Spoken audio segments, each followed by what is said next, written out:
I'd like to welcome everybody to the Community Development Standing Committee for February 7th. And I'd like to welcome everybody to the traditional territory of the Squamish Nation. Move adoption of the agenda, moved by Councillor Kent, seconded by Councillor Pryor. All in favor? Opposed? Motion is carried. The committee meetings, are there any changes or errors, omissions for the committee meetings for December 6th? Seeing none, I will move that we accept the Community Development Standing Committee meetings for December 6th. All in favor? Opposed? Seconded by... Thanks. Any business arising? Seeing none. Talk to your wife about that too. Linda, did you? Yes. Thank you, Chair. I'd like to introduce to Council and the community our new Economic Development Officer who started with us yesterday, Kate Mulligan. And we're really excited to have Kate. Her background, she came from Destination Canada in the last 10 years, worked her way up through there, so she's very familiar with federal and provincial policy as it relates to economic markets. And perhaps I'll have Kate say a few words and you can ask her any questions if you like. Thank you so much for having me here today.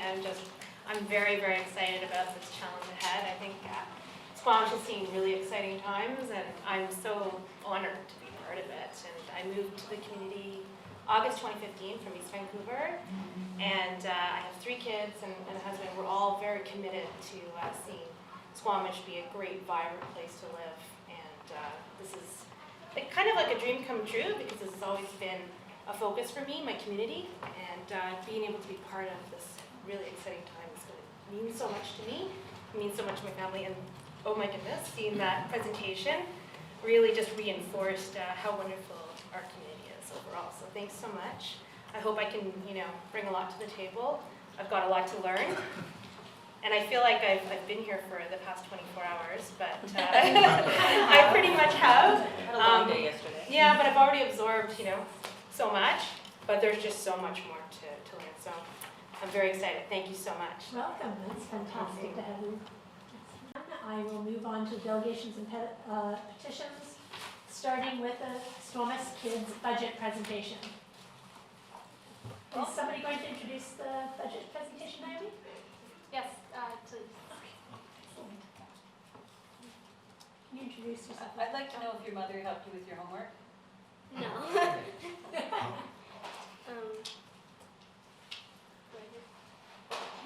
Okay.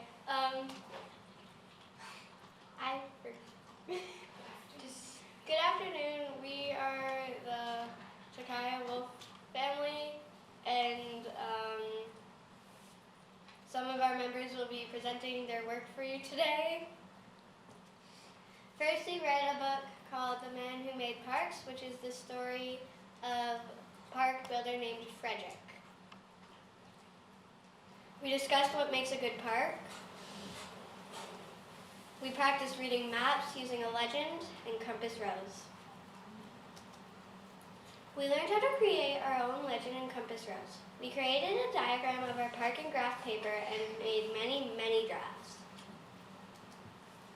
We also wrote fractions for each item on the legend, in the legend. We learned about area and perimeter.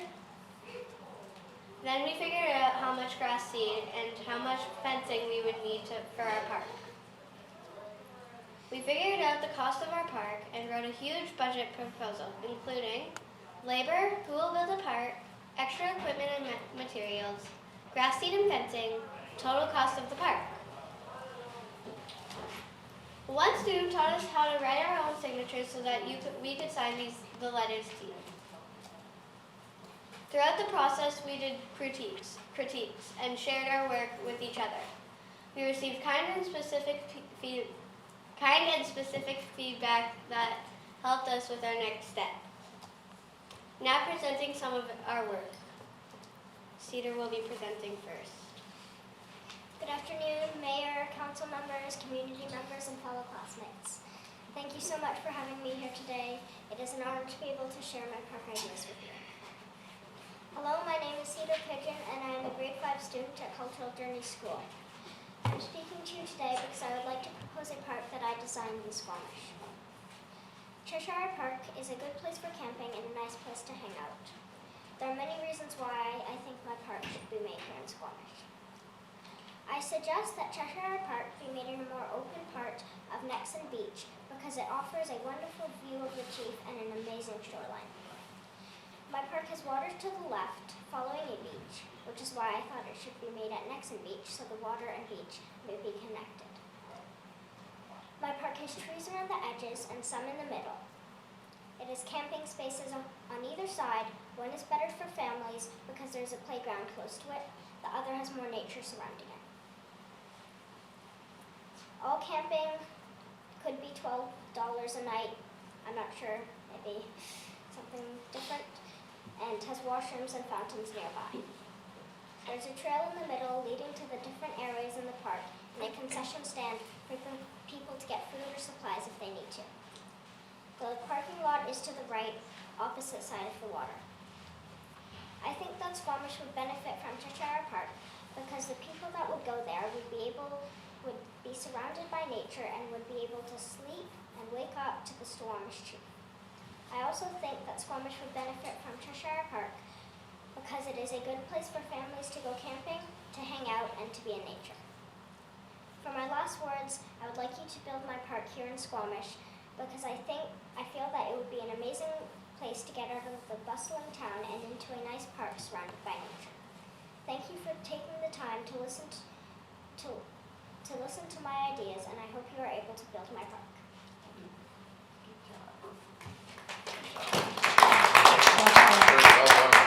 We'll now be having Tommy. Dear Town Council members, Mayor, and community members, my name is Tommy and I have an amazing proposal for you. I would like you to look over my project, which is really good for family fun and the environment. I worked really hard on it. The parking spaces are at the corner of the park so that people could walk, not drive to the lake in the middle. The campsites are close to the lake, and so is the concession stand, and there is a playground for kids to play. So my park is fun and good for kids and their parents. This is why you should use my idea for a park. Thank you for listening. We will now be having Reese. Dear council members and mayor and following community members, I came to tell why you should build my park for camping and playing and learning. I know that my park is a good park. The park is not dangerous at all. I made sure nothing is harmful. For example, there is no hitting my park at all. There are trees, grass, and flowers, and a lot of nature and lakes. Wildlife, please contact me. And the park could be named Kyle Park or Monca. Well done. We'll now be having Rowan. Hi, my name is Rowan. I am in grade 5 and I am 10 years old. I'm going to be showing you my park project. I think this park would be good for the town of Squamish because it would be a good place for people to be able to get out of the growing town. My park has 3 washrooms, 1 bigger one and 2 smaller ones. There is also a garden. It would be good for young and old. There is a play park which would be good for younger children.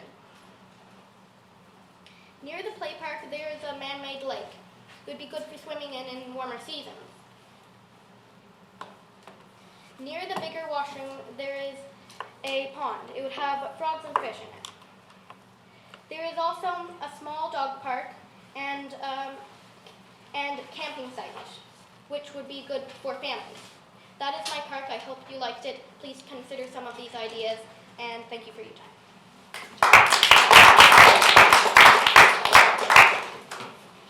We will now be having Simone, and I'm going to read her letter. Dear Mayor Heitzman and Squamish Town Council, my name is Simone, and I am a student at Stoneman's Cultural Journeys. I am writing to you today because I love parks, and I have a great idea for a park. This is a model that I made of what the park could look like. There's a parking lot and there's a lake. You are allowed to bring horses into the park, and there is a trail. There is a shelter in the corner for if it rains too hard or snows. This park would encourage people to be outside in nature. Please come talk to me if you want to know more about my park. Thanks for listening. Delise. Please help me. Hi, my name is Liz. I am 9 years old and in grade 4. As you can see on my park project model, there is a building. Inside that building is a food court and a First Nations art gallery. In the gallery, you can buy First Nations art from local artists. Outside of the building is a campsite, a pond, and a pool. I thought it would be a good idea to have an outdoor pool so that when it's a hot day out, kids could go swimming and cool down. The campsites are behind the pool and would cost $5 a night. I don't want the camping to cost too much. This park would be given a First Nations name. Local Squamish Nation members could help choose the name. Thank you for your time. I hope you consider my park and the ideas we have presented. Have a nice day.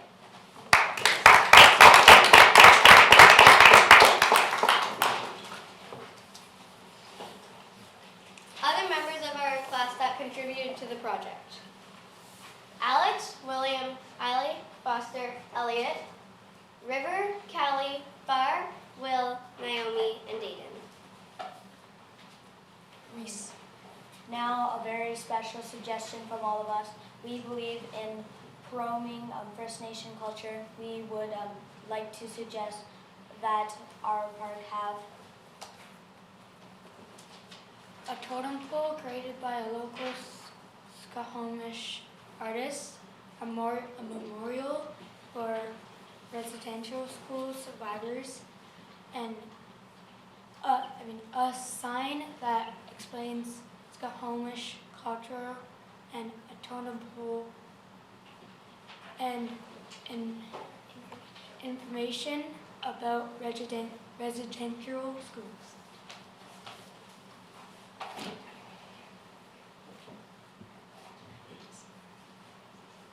Why it's important. We need to support the culture because some of it has been lost over the years, and we need to bring it back to life. We need to try to teach others about the culture. We need to keep the culture alive, to keep teaching them about the people who live here. If we don't teach the culture here, it will be tough.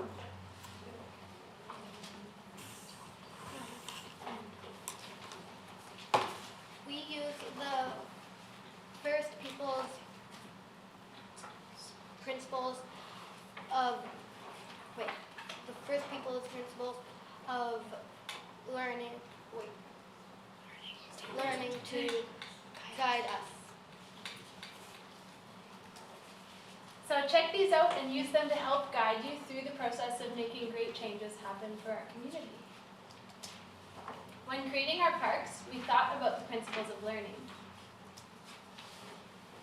This one specifically, learning is holistic, reflexive, reflective, experiential, and relational, focused on connectedness, on reciprocal relationships, and a sense of place.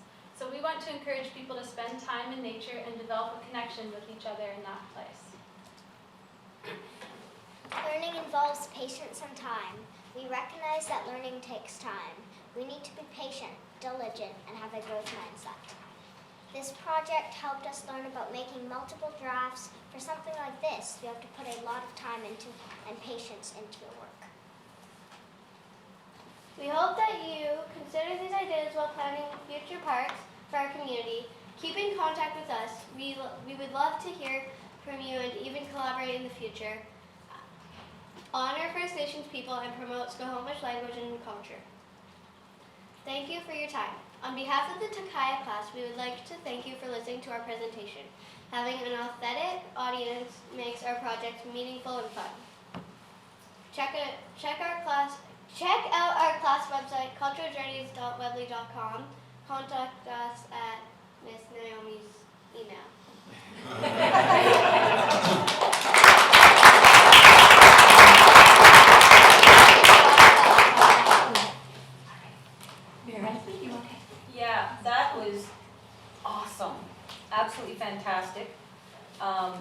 really well researched, really well thought out, really well presented. I raise my hands up to all of you.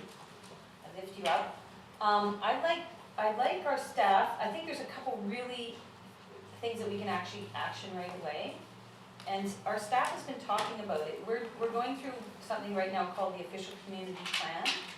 And we've been talking about how to make sure the philosophies of learning and the philosophies of sustainability that are the foundation of First Nations cultures get infused into how we articulate them within our OCP. So it would be great perhaps if maybe, I know our planners are busy, but our planners can sit down with you guys and see how we can integrate the principles of learning that you guys talk about into how that might come out within the policies directing parks within our OCP. All those holistic pieces and all that. So I think that's one little thing. We actually have a park in downtown that has a First Nations name. Does anyone know what it is? I'm First Nation, but I can't remember the name. So the park, the park right downtown, right on the waterfront where there's a canoe shed? Yeah. It's called Boneok. And there was a village there called Boneok. And maybe that's a really good place to start thinking about where we can, and we'll talk with Squamish Nation about maybe where we can articulate some of those things about reconciliation and understanding the history of residential schools and the impacts of residential schools societally. Maybe that's a good location for that. As well as I love the idea of having a Coast Salish totem pole or welcoming figure in that area too. So those are just fantastic ideas. Thank you very, very much. Good job. Thank you, Kelly. Thank you so much. Yeah, thanks so much for that. We sit in this council room all the time listening to people, and they come and give us presentations. And that by far was one of the best. You guys did a really good job, really good job. And there's a lot of parks that you drew, so it's hard to, for us to understand each one. But I myself like parks that have gardens in them, so that's something that I like. And just to let you know, when you guys get older and keep working like you're doing now, you can make these parks happen. You're asking us right now, but as you get older and you study and learn all these things, just realize that you can make that happen. If you want to make them happen, you can make them happen, okay? Anyway, I thought that was great. Really, really good job. Any more comments? Just briefly, what I think hit me the most was how articulate you guys are. Everybody spoke so well, laid out their thoughts so well and clearly, kept eye contact with us. The presentation was really well done. Thank you guys, really well done. Excellent, yeah, I really, it was fantastic. I think that the way that you guys were thoughtful about budget and fencing, the way you actually thought about the cost of the park, you didn't just lay out your ideas, but you actually put some thought into what it takes to build a park. It was excellent, and I really thank you so much to you guys for coming to council and for Naomi for putting the presentation together. It's fantastic to have you here. Yeah, thank you for coming. And what I noticed in your presentations was that you were all helping each other, and it was a real team effort, and that was really noticeable. One of the ideas I had is maybe if we can take pictures of the models and share them with our park staff and with our planning staff, so that we have a copy here at the district of all these ideas. I know some of you brought models, but maybe some of you have paper copies, and it would be great to have them on display. Because it's great when our community contributes ideas. Thank you, Councilor. And you're welcome back here anytime. Well, Thank you so much. just on the mayor's note on getting some of these things into our our park strategies is the learning aspect of the, Mayor Heiser was talking about staff kind of absorbing that somehow.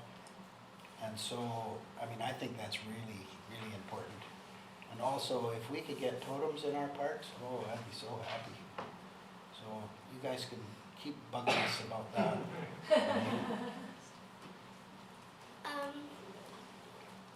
I was going to say that we're leaving our models here and Miss Naomi's coming to pick them up after school, so if you want to take a look at them. Wonderful. And Thank you. Yeah, that's fine. everyone. Thank you so much. Thank you so much for your Thank time. you. Can I put this up in my office? Yeah, of course. It's your guys'. Thanks very much.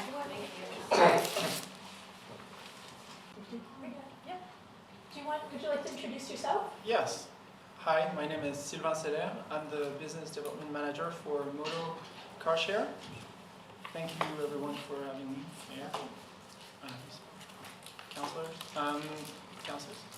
So I'm going to tell you a little bit about car sharing and how this fits with the multimodal transportation and developments. I will try to keep the presentation as concise and short as possible. There's a lot of information. Presentation will be shared with you after. Don't hesitate to interrupt me and ask any questions, but I hope that after the presentation we'll have some time for some discussion. How do I get to the next slide? Should I just hit the... I just tried. Oh, you've lost my expertise. No, just a down arrow. You hit the down arrow. Okay, so I'll have to roll it down. It's all right. You can't do page down? No, it's okay. I'll roll it down. That's totally fine. So, content overview, some context, objective of multimodal transportation strategy. What is the recipe for a successful car sharing network? And then a brief assessment or some tools to assess the situation in the district of Squamish, and last session for some discussion and questions. So, a long-term multimodal transportation strategy implies that more people will drive less, use their cars less often, and some of the benefits of this are highlighted on the edge of the figure that you see over there. So there are a lot of benefits to multimodal transportation for the community, municipality, developers that are just, it's just a category of stakeholders, economic stakeholders in the municipality. There are a lot of benefits to have less people, have people drive less. Pardon. I'll skip this one really quickly. I think that some of the targets would be less congestion, less GHG emissions, better land use, and also the affordability piece. Owning and operating a car can be very expensive, and it can be a factor of exclusion. Some people cannot live the life they would like to live just because they cannot access a car. So Moto's purpose is to transform communities by connecting people with places in a way that is affordable, convenient, inclusive, and sustainable. And we're doing this by providing people with a platform that allows them to share vehicles. As of today, we're just sharing vehicles that are owned by the cooperative, but we could imagine a future where people would be able to share their cars between each other directly, some sort of peer-to-peer platform, like Airbnb in a way. It's not quite yet feasible in British Columbia because of insurance reasons, but this might evolve. So Moto is strong of 17,000 members. We're sharing 500 cars in 17 different municipalities across Metro Vancouver and Greater Victoria. We are providing solutions to the municipality of Vancouver, Richmond, Surrey. They have 1,300 staff that are enrolled in the program, sharing vehicles for their business needs. We have a very diverse fleet, so people can share all type of cars and vehicles, cargo vans, pickup trucks. They can find a car that will fit the trip. They don't have to drive around in a big pickup truck if they're alone. Or if they like to drive a sporty car, they can. If they prefer a hybrid, they also can. We've been involved with the first formalized bylaw that allowed developers to integrate car sharing and get a parking variance. So it was a TDM solution that allows to reduce the number of cars in the street, and as a reward, the developer would get a lower minimum parking requirement. So that was a trade-off that we worked We worked with the city of Vancouver to do this years ago, and since then, a lot of municipalities have kind of copied the idea, and has been very successful. We also worked on a citywide parking permit that allows car share vehicles to park in all residential neighborhoods of the city of Vancouver, and that really helped the development of car sharing. We're involved with about 100 real estate developments, and every day we're receiving more calls from developers or municipalities that are interested in learning about this. And we're working with all the municipalities where we have cars. We're working with them on solutions on how to improve car sharing and how to make it, a better asset for a community to become more sustainable, affordable, and inclusive. And something that is not mentioned there is that we're celebrating 20 years this year. We've been created 20 years ago in Vancouver, started in the West End with 2 cars and 16 people. So, a co-op can grow and can become successful. Sometimes it just takes a lot more time than a startup with a lot of private funds. Just a quick question, because I know Susan and I were talking about this. The problem with the developers, if they put a vehicle in the charging station, who maintains it? And if it's left to the Strata Council, cars often sit and gather dust. So would you work with a developer and then include maintenance on the fleet? Can I answer the question? Yes. Yeah, let's let him go through the presentation. And then stick your hand up and I'll put you on the list. I didn't.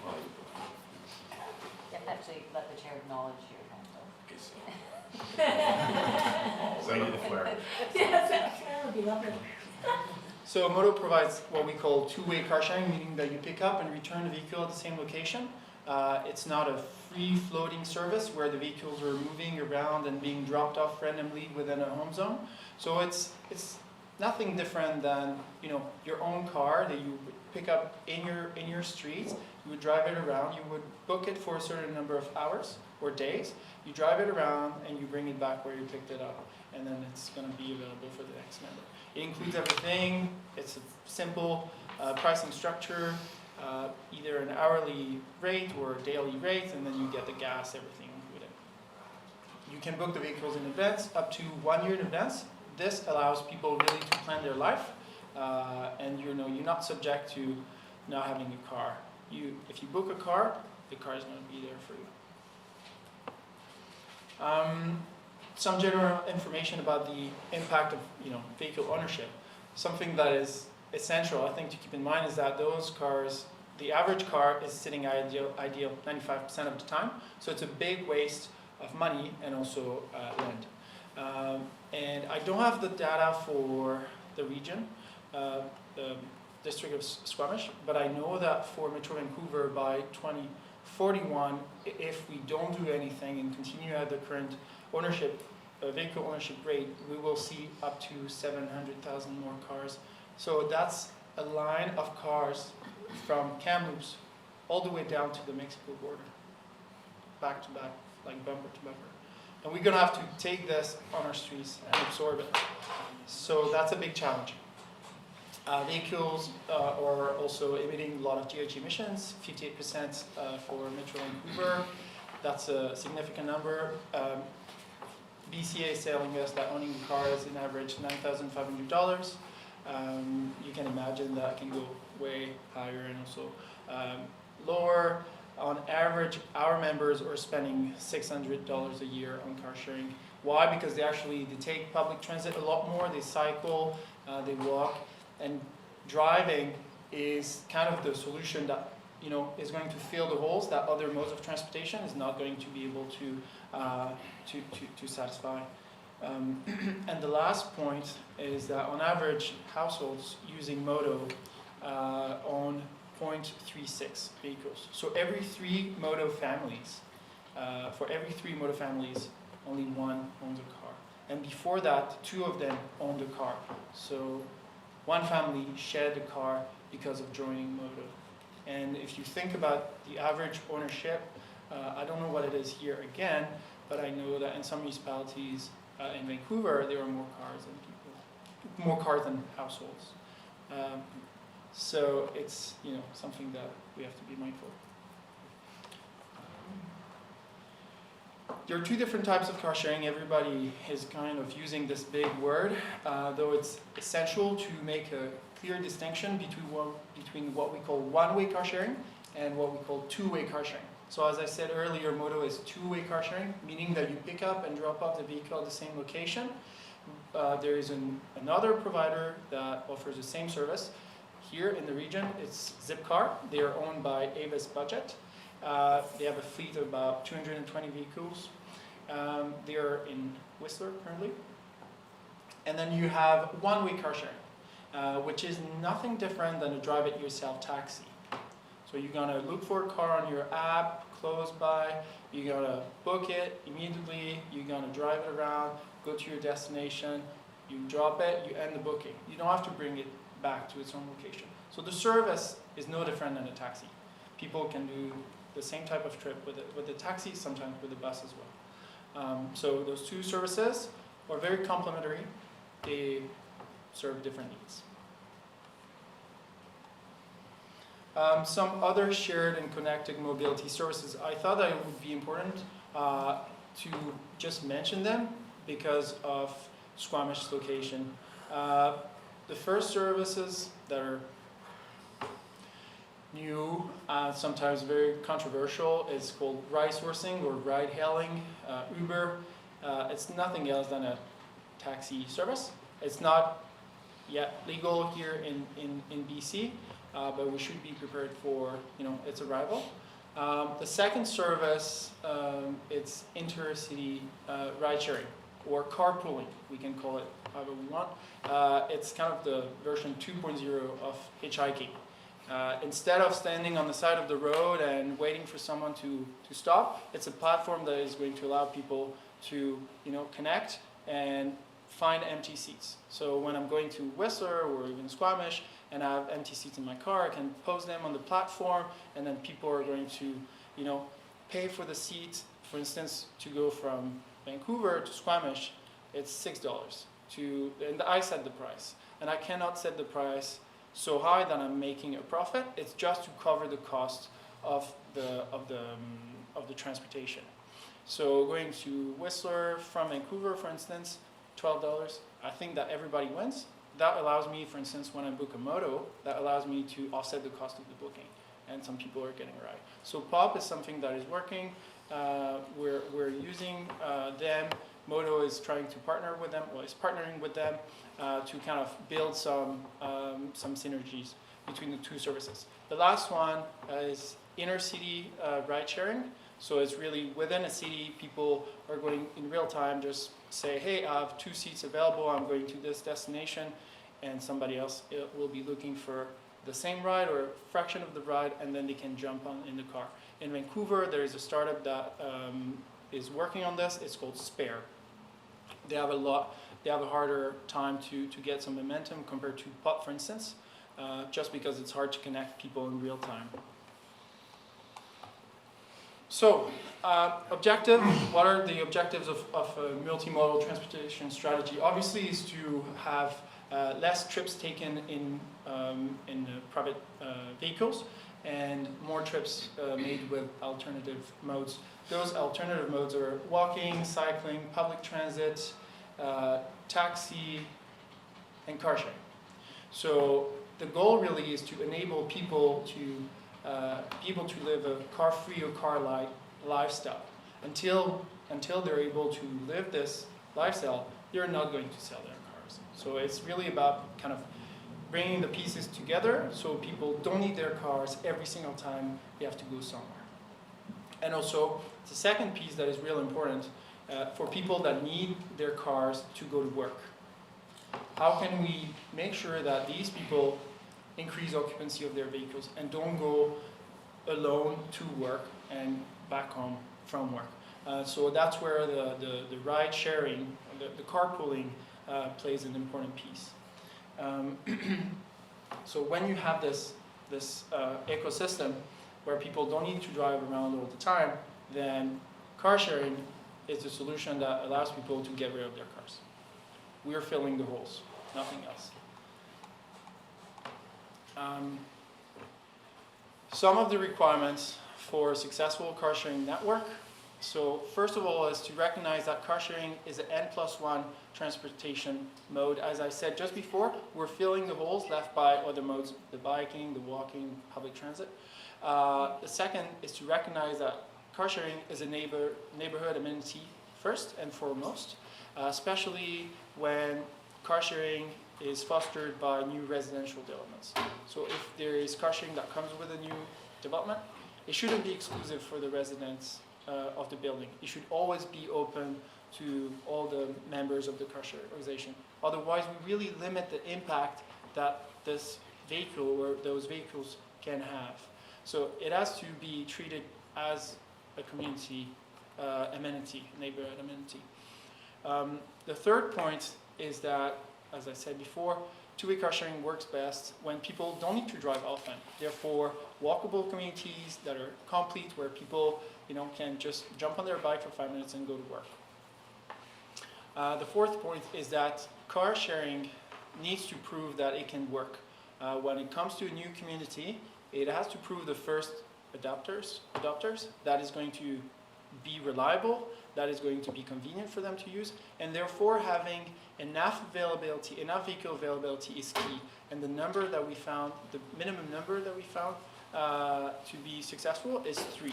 So when we create a new hub, move to a new neighborhood, and we do this every year, 2 or 3 new neighborhoods, we start with 3 cars. That's the goal, to have a hub with 3 cars. The fifth point is that municipal policies can really help foster car sharing and develop car sharing, but those policies have to be formalized.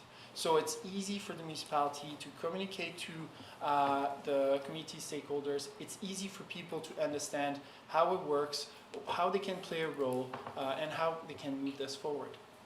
The sixth one is that large organizations and municipalities can really play a proactive role in the increased uptake for car sharing by using car sharing. And that's where the City of Vancouver, for instance, I think did a really, really good thing, is that they decided to actually lead by example and use car sharing. So that's why 900 of their staffs are using car sharing, because they really wanted to lead that change, normalize the use of car sharing, have people understand how it works. So once they try it at work, they can think about it for themselves, for their personal life. The last point is that municipalities have the tools to implement policies in such a way that real estate developments can be leveraged to foster car sharing, either by fostering supply, so providing more cars, or by fostering demand, by removing the barriers for people to use car sharing. And regarding that last point, there's this Venn diagram that I think that is pretty interesting, is how when we combine parking variances or parking relaxations with two-way car sharing, we can actually contribute to more livable communities by really providing this alternative to the individual vehicle. So for developers, very often building less parkings can mean solving some design issues. It can reduce construction costs, which can then be transferred to the future residents of the building. So there is a strong affordability piece there. And then on the car sharing side, really, people are driving less GHG emissions. They often are driving cleaner vehicles. If they drive less vehicles on the street, so safer roads, and so on. So this one really summarized. And just to give you 3 different policies that have been implemented by local municipalities. City of Vancouver, for every car share vehicle and designated parking stall that is put in a development, the developer can forego 5 regular parking stalls. So it's a 1 to 5 trade-off. The net saving is 4. In Victoria, the way they have their program set up for parking variants, they're going to look at providing memberships in perpetuity that are not attached to the tenants or residents of the building, but that are attached to the units themselves. So it means that when you have a rollover of time and people are moving out of the building, the benefit is still there. So the next tenants are going to move in, and then they will be able to use car sharing they will get access to a membership for free until they move out of the building, and so on. And so this is really a way to remove barriers for people to use car sharing.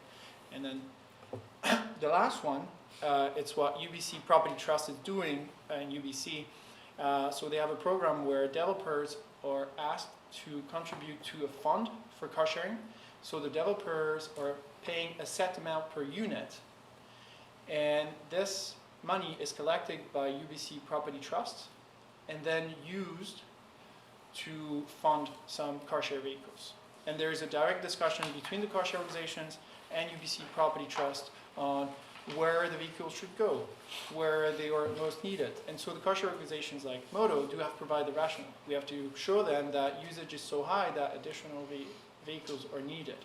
So there's really this kind of community planning approach. It's not just tied to specific development, it's really tied, and we are looking at the whole community. 2 more slides. How are we on time? Is that okay? Yeah. Yeah, okay. So if we have to assess,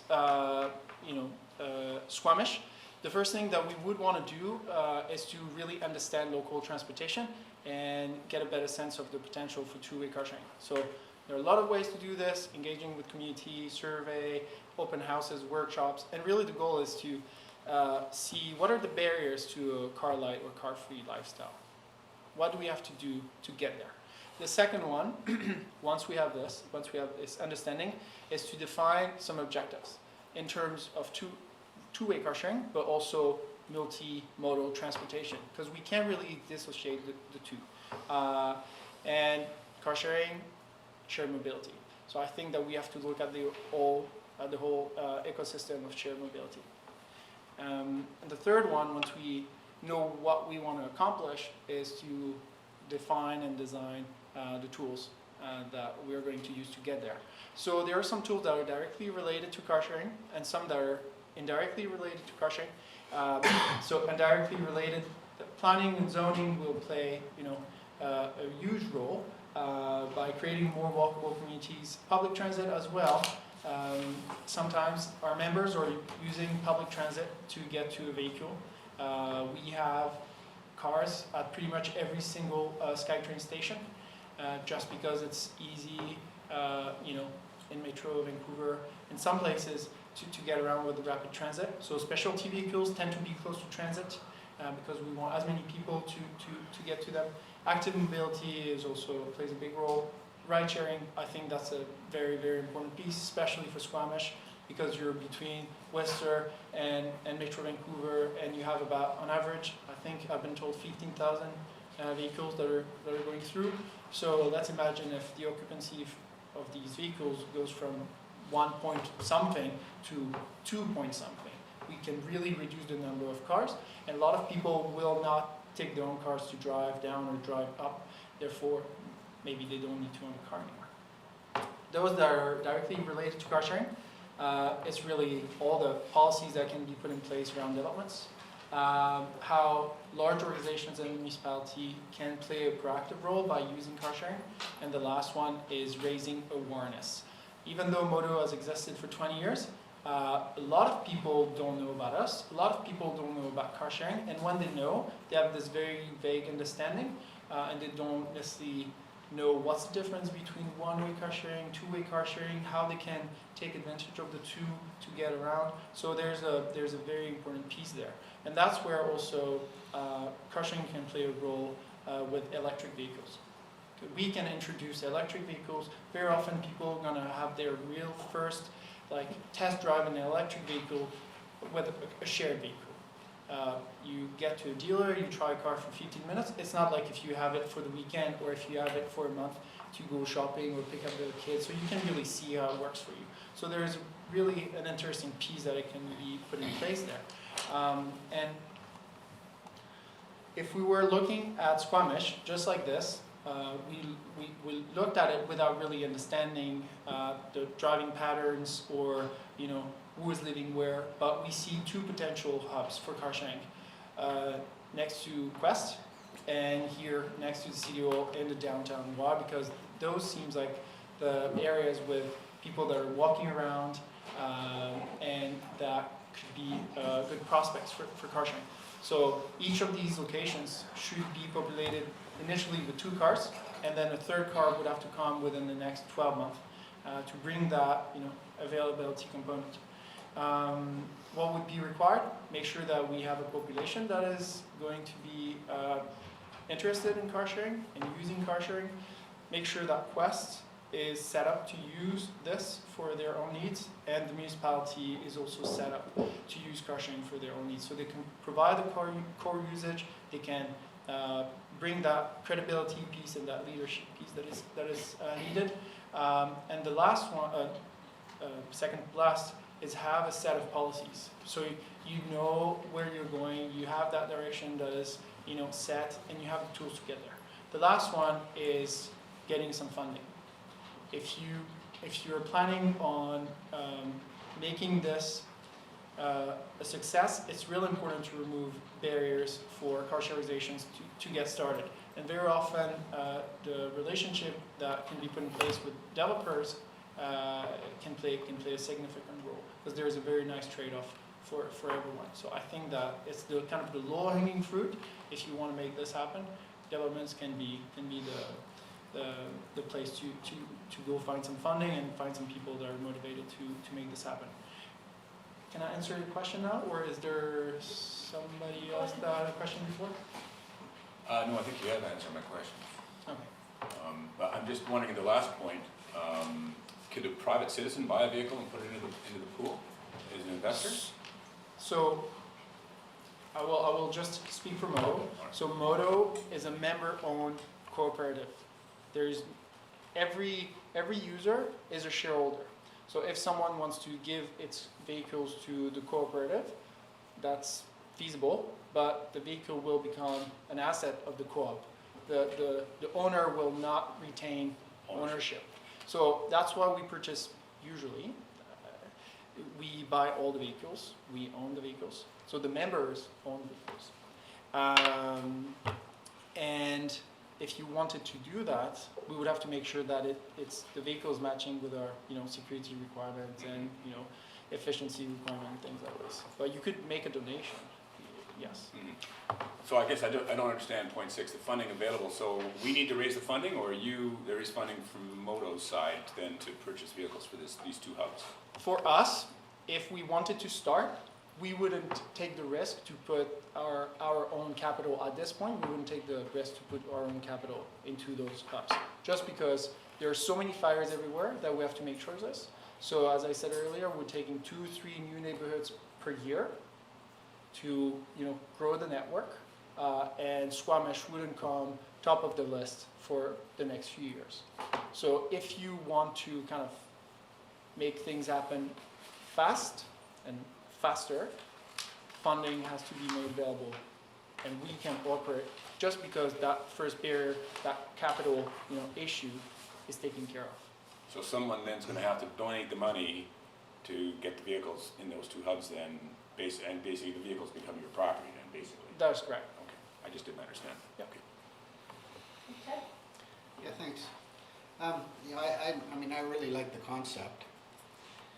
So, you've got single ride car share, and you've got little cars that you can come and get for around town. We don't have, but there are providers that are providing that type of service. Yeah. So Car2Go and Evo, they are the one-way drive-it-yourself taxis. Yeah. Anyway, you talked about 3 or 4 different types of car share, so does, if we said to you, yeah, go ahead, let's get it started, you would do all that? No, so we are providing only a service that is called 2-way car sharing. You pick up and drop off the car at the same location. Okay, yeah. The other services that I mentioned, the connected, shared mobility services, there are 3 different ones that are important. There's ride hailing, which is Uber. It's nothing else than a taxi that is playing with different rules. Then you have the intercity ride sharing or carpooling. That's provided locally by a business that is called POP. We are not POP. We work with them because there are some synergies between car sharing and ride sharing or carpooling. And then there's a third one, which is ride sharing within the city. So I'm going to the other side of Squamish, I have a couple seats, I let people know, and then if someone wants to drive a part of the route with me, they can hop in, and then they will pay me through the platform. We don't offer this service, but some other people do. And then Mono? Modo? Mono, is that it? Modo, M-O-D-O. Yeah, Modo, yeah. Because I've got a friend that's on that. So, I mean, the interesting thing, I mean, if all of those were in one package, that would be great. It's called Mobility as a Service, and that's kind of a concept that is evolving, and it would start with one way to pay for all services. Yeah. So let's imagine that the transit pass that people have would allow them to, you know, jump in a shared vehicle, to unlock a shared bicycle, to do, you know, to get around with a lot of different. Well, I do think that, you know, like our affordable housing that we're working on now should have car stalls, parking stalls. And I don't know, there'd probably be a lot of developers that would trade a car share for 5 parking stalls. Before net, yeah. Yeah, and We've already had one propose it. propose, yeah, but No, they had 2 cars, yeah. But I'm just saying, we don't have it in our bylaws, that's somebody offering it to us. And so I guess there's a lot of policy work to do here, unfortunately. But it would be nice if we could get, you know, these things worked into our parking strategy, I guess, when we do our parking strategy this year. Parking strategy's done for council cars. The parking strategy's done? Yes. You just haven't presented it yet? Yes, it was presented in the group last year. Preliminary parking strategy is done. Okay, I mean, give any more questions? No. Karen? And then Jason and Pat. Thank you. So the idea that larger organizations can drive the adoption. So when you were working with the City of Vancouver, did you work with them on doing a cost-benefit analysis of maintaining their fleet versus just going with rideshare? Because we have a few vehicles that sit here that our staff use to move about the district. But if we put a hub here and said to our staff, you have to use the Modo rideshare to get Car share. around. Car share. Is car share, sorry. Have you worked with the other municipalities on doing that cost-benefit analysis? Yeah, so for them, they don't look at it just on a pure cost, you know, benefit point. They look at the benefit, but it's not just financial benefit. They look also at the social benefit and the environmental piece. So they've not published anything, and we've been asking them to do so. The person that is in charge of coordinating the program is really eager to have something published. It just takes time. I can give you the contact of a person that is, you know, leading this at the City of Vancouver. What I can tell you is that when they started using our service, they actually put 6 of our vehicles near the CDO. And they also equipped 6 of their own vehicles with the car share technology. So the vehicles would be available only to their staff, but they would be bookable, you know, available to book through our platform. So people would be able to first go book the City of Vancouver vehicles. And when these vehicles were all booked, they would use us as an overflow solution. And right when they started this, they removed from their own fleet 33 vehicles.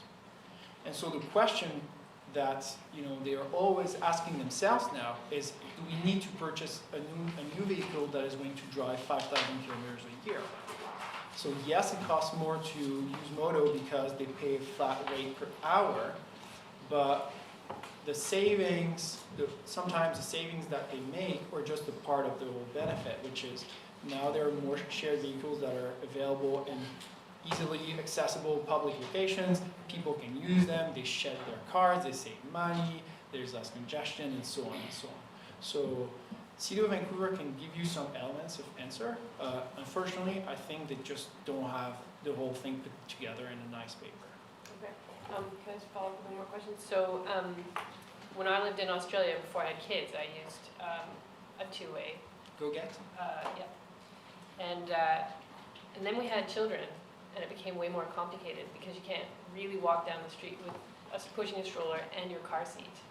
And I wonder if Moto has been thinking, because Squamish is full of little people, and I'm wondering if Moto's been thinking about how you solve that problem for people with young families.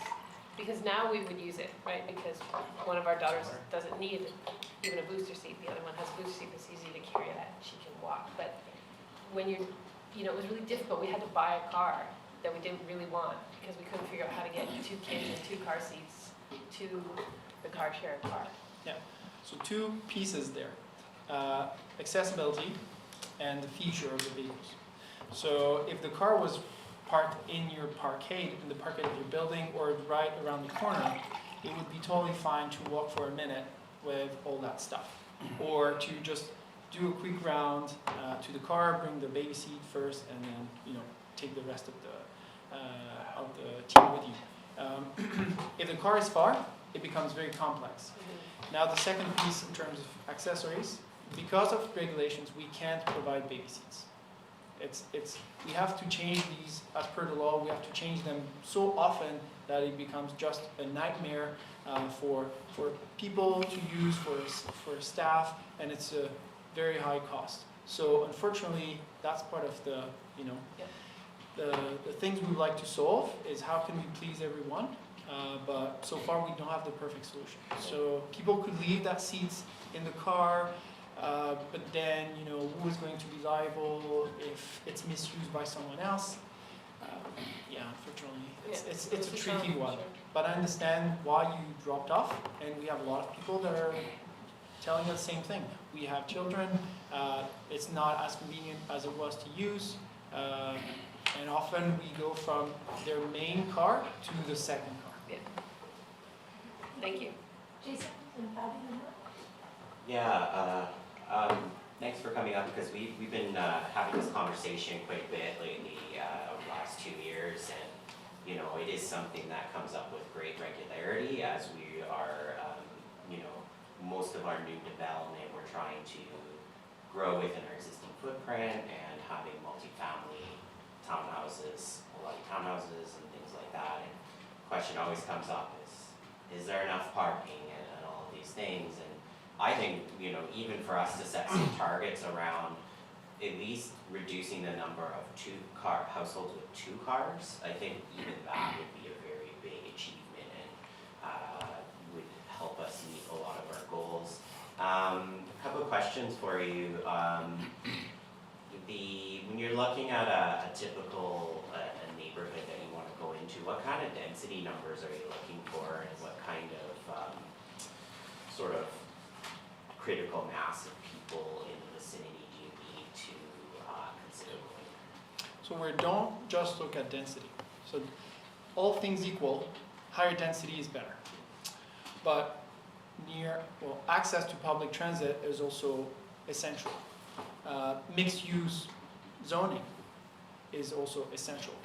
We want drivers or members with very different driving patterns. If everybody has to go to, soccer training on the Thursday afternoon at 3, then everybody will need a car at this time, and therefore we'll never be able to please everyone. So we really need drivers with different patterns.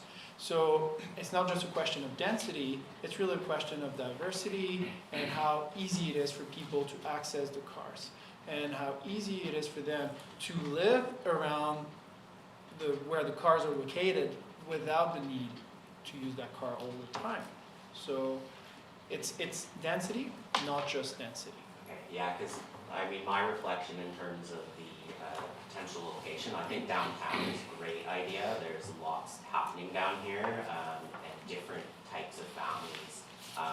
I just wonder about the second hub and where that might be. I find that, Quest is pretty, there's a student population there, but it's also very small and very seasonal, and the diversity of housing types around that area is not very big. So I wonder if maybe we might have some success going into some of our neighborhoods where we have a lot of townhouses. I'm thinking particularly North Yards, which is in walking distance to some amenities already, and in the future will be, and then also around the Garibaldi Highlands Mall area, because we've got quite a bit of multifamily around there and retail. So for those people, retail, doesn't require a car. So, and those two locations are also on our high frequency transit. For Squamish anyway. But and then that was my last comment. And then the other thing was the cost per vehicle. So, let's say tomorrow we said we're going to set this up. We want 3 vehicles. What's the capital outlay, and then what is the sort of operational, just big picture? I mean, obviously, what are we looking at? Yeah. So the arrangements that we make with municipalities and developers, we set this as a one-time cost for them. So how they can kickstart, car sharing in a new area, and so the cost of the vehicle varies between 20 and 25, depending on the vehicle. For fancier vehicles, it's higher. But most of the time, people just want a safe, convenient way to get around. They don't need something very fancy. So 23,000 is the average cost of a car in our fleet. So you multiply this by the number of cars, and then after operational budget for 1 year, that's because on the first year, very often we lose a lot of money. And the second year, if we break even, that's fantastic. So the first year is really providing top-notch service, so we can prove everyone that it's working, and we don't say after 6 months, sorry, we don't have the results we expected, so we're going to shut down. Once we start this, it has to work. If it doesn't work on the first try, the second try will be extremely difficult to start and be successful. Why? Because these first people that were the most likely to use car sharing will have been disappointed. They will have been proven wrong, and they'll say, car sharing doesn't work, I'm gonna buy a car. So we really have to put a lot of force in the first year, engage with the public. We are a very lean organization. We are not Zipcar with Ava's budget and millions of dollars behind them. So we are very mindful in the way we spend the money, and especially in terms of communication, advertising. That's not something that we've been doing, for a very long time. Just last year, we had the first campaign on public transit, just because Tilden could afford it. But we see the impact of communicating and engaging with people. So operating budget, you're looking at $10,000, $15,000 for first year to make sure that you can come strong and appear successful right away. So that's kind of roughly the cost. Yeah, I had some questions around costs. I think that answered some of them. I'd like to get my brain around the average cost for someone who would use this on a regular basis. Yep. I'm not sure that's important for this conversation. With regard to ensuring that, or providing a facility for a development to essentially offset parking stalls. We did have one developer came forward with that.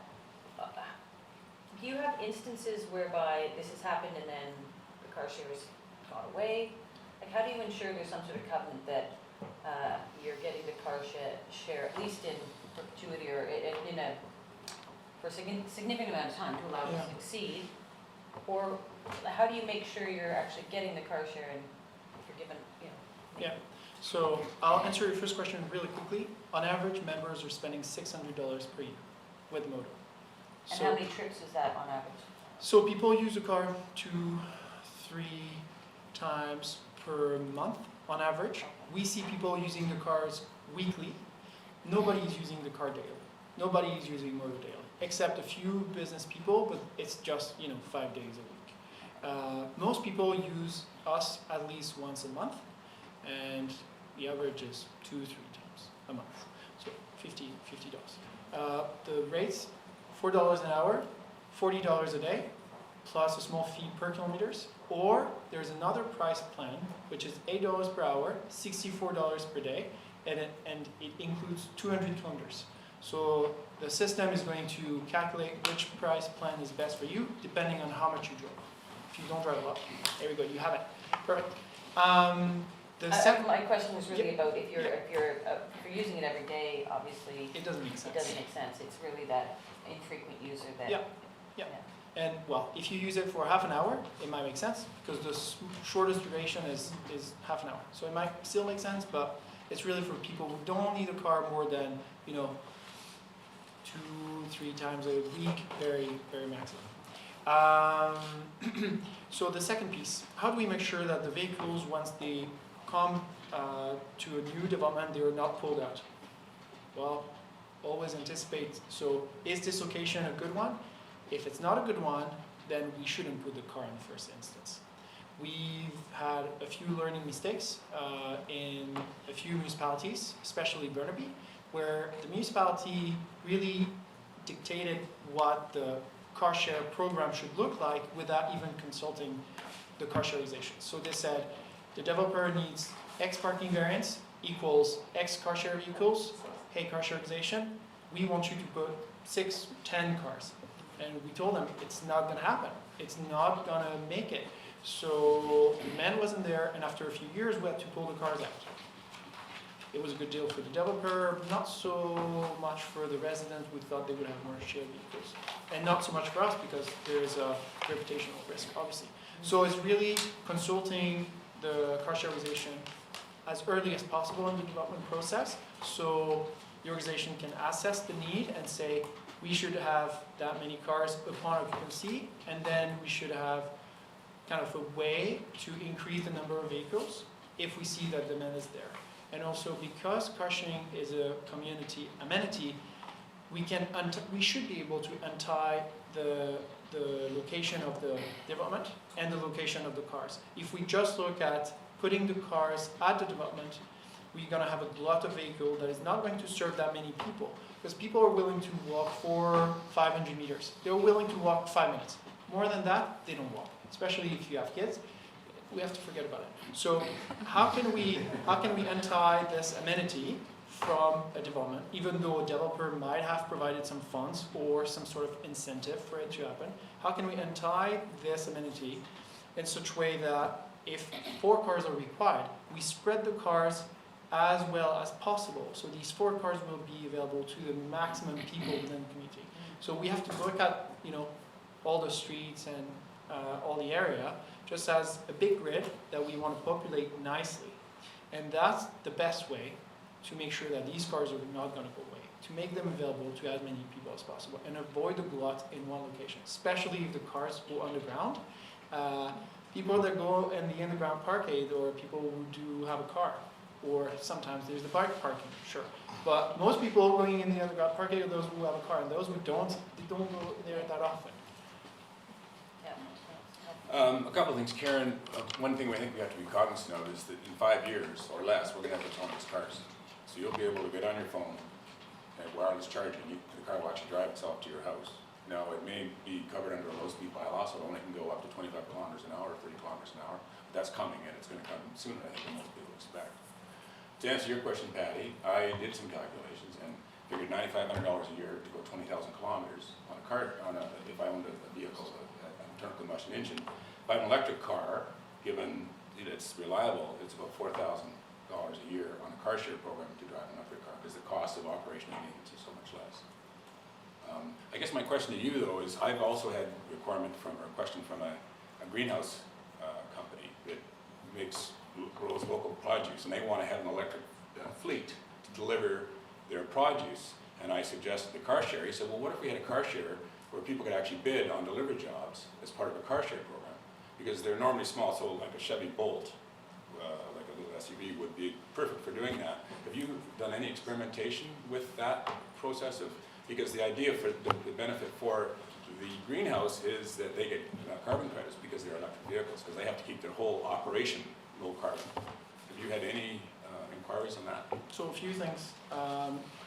First, car sharing and electric vehicles are 2 different solutions to one same problem. What do I do when I don't drive? When I don't drive an electric car, I charge it. And when I don't drive a shared vehicle, somebody else is driving. So there are some challenges in integrating electric vehicles in a car share fleet, because the electric vehicles need to have enough range to go back to back many, many times. And charging capabilities have to be also high enough to deal with that tension in terms of drive. So we need to have level 3 charging, we need to have vehicles with enough range, at least 300 kilometers real, so it can work. Right now, we see that electric vehicles in our fleet do get way less usage, way less, about a third less. People are worried, they're anxious about, limited range, or, what if I don't know how to use it, or what if it breaks down, things like this. So for us, the economics do not make a lot of sense, even though owning an electric vehicles for 5 years or more makes more sense than a combustion engine. So far, for us, it hasn't been very, a very real reality. I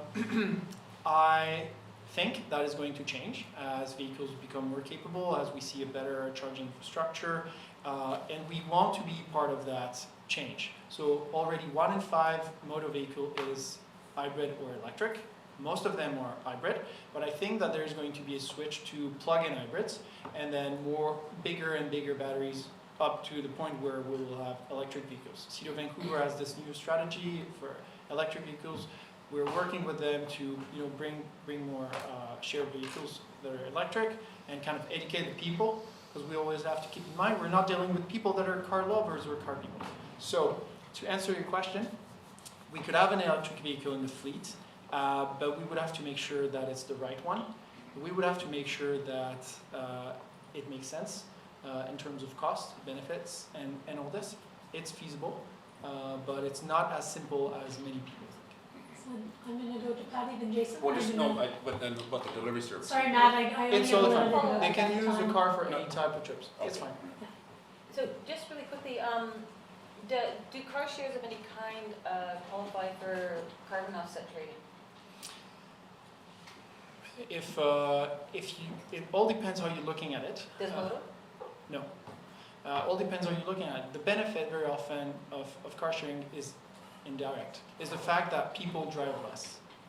The fact that, now instead of driving every single time. I was just trying to look for funding sources. Yeah. No, you can't. Though it has been proven that car sharing alone, just because of. But they haven't been certified to be able to trade. No. But there are studies that have shown that reduction of GHG is in the range of 30%. And then when we combine the mode shift, it's greater than 50% of GHG reduction. I can give you reference, and there's a piece there in the appendix. Jason?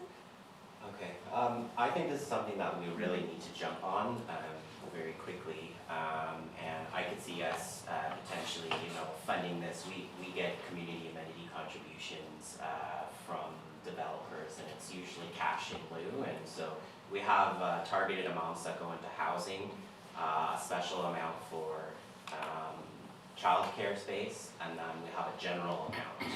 And I say we use some of that general amount to get 3 cars and get it up and running. And the thing that I like about this model is that we're not reinventing the wheel. Moto has the expertise, they've done this before, and they will own the cars. It's a cooperative, so it's not a for-profit business and all the things that we get into as a municipality if we do that. And I think that it's definitely an idea whose time has come, and we, on the electric issue, I think we'll be ready to accept those in our fleet in a few years from now. I don't want us to take that additional risk. I think we just go with what is working right now.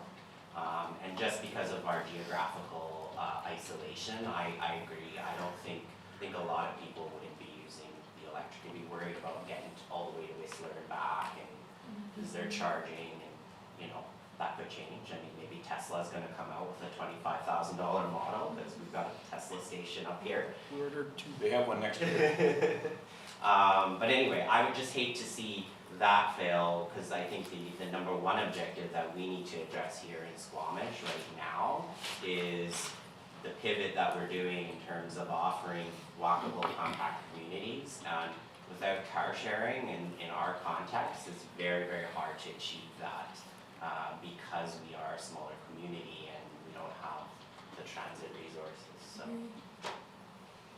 Good, and then Yeah. I'm gonna, So, we have another to speaker Jason's still. point, what's our next step if we want to do it? Is it all laid out in here?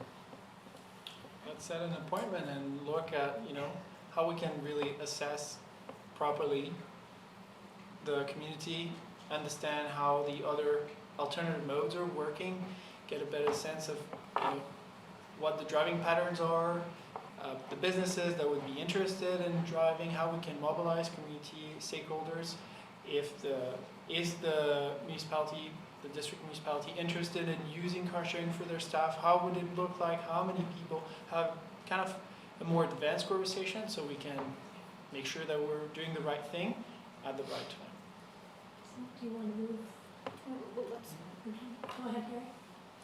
So, just a note of caution, it's like purchasing policy and sole sourcing is one issue. The second one is, I would agree actually, I think there's a good deal more work to do here in looking at the business case before we jump in. There's lots of work to do here, but before we jump in and say yes, I think there is a business case to look at here. Go ahead. Yeah, just in follow-up to Mr. Buxton, it would be great if staff could go away, have discussions with Mono, look at different strategies and ways that we can achieve That's this exactly what I was thinking. versus a direct motion right now. Is that, sorry? Well, let's listen to the second presentation too. Exactly. Well, and the second presentation, that one is actually going to be complementary to this, but I'm a little bit concerned though that this is going to go down the road of study it to death until, and if you are, it's already been said, I don't know if people heard that, but if you're looking at a business case, dollars and cents is not going to make sense. But the question is do we want to change behavior now or later? And this is why I'm suggesting that this is a community amenity, and therefore is not, I like the idea of maybe thinking about our fleet and all of that, and that we would need to do the business case. I don't think we should do that. I think we should have, very simple, let's keep it simple, 3 cars, have some downtown and have some have 2 downtown, have 1 somewhere else. Let's just do it. It's less than $100,000. I don't know. I'd hate to see this die because we are going to be adding, I'm sure, over the last 2 years, we've approved, 5,000 new units of housing? You know how, what would you say, Mayor Heinzman? Not even close to 5,000. We have about 4.5 just in the hopper, but most of those were What approved. about the waterfront? How many on the waterfront? Well, we haven't approved it over there. We've been No, doing the oceanfront, sorry. Oh, well, that was approved a couple of years ago, like 3 years ago, but No. you know. 15 No. Yeah. It wasn't 3 years. I was on council. I was here. We got a big development there, Okay. big development Okay, here. yeah, I agree. So with we're you. not Do you gonna wanna do listen to the anything. second? We're No, gonna listen we're to gonna listen to the second presentation, and then I think that this is a great roundtable discussion, and not keep proponents here, and we can discuss what we wanna do amongst council and have a more robust discussion in the roundtable discussion, if that's okay with everybody. We have another proponent and we're over time a little bit, so I'd like to allow Jim to present as well. Thank you so much. Thank you again for having me. Thank you. I think he's gonna stay around, so, because we Yeah, have some more discussion. exactly. If you can stay around and join our roundtable discussion, that would be excellent. There's one thing too, we haven't considered, if we get electric vehicles and charging stations, that qualifies for the carbon market, the coalition energy alternatives. So that's another, Consideration. There's lots of considerations. Jim, did you get your other presentation? Yeah, let me go that one.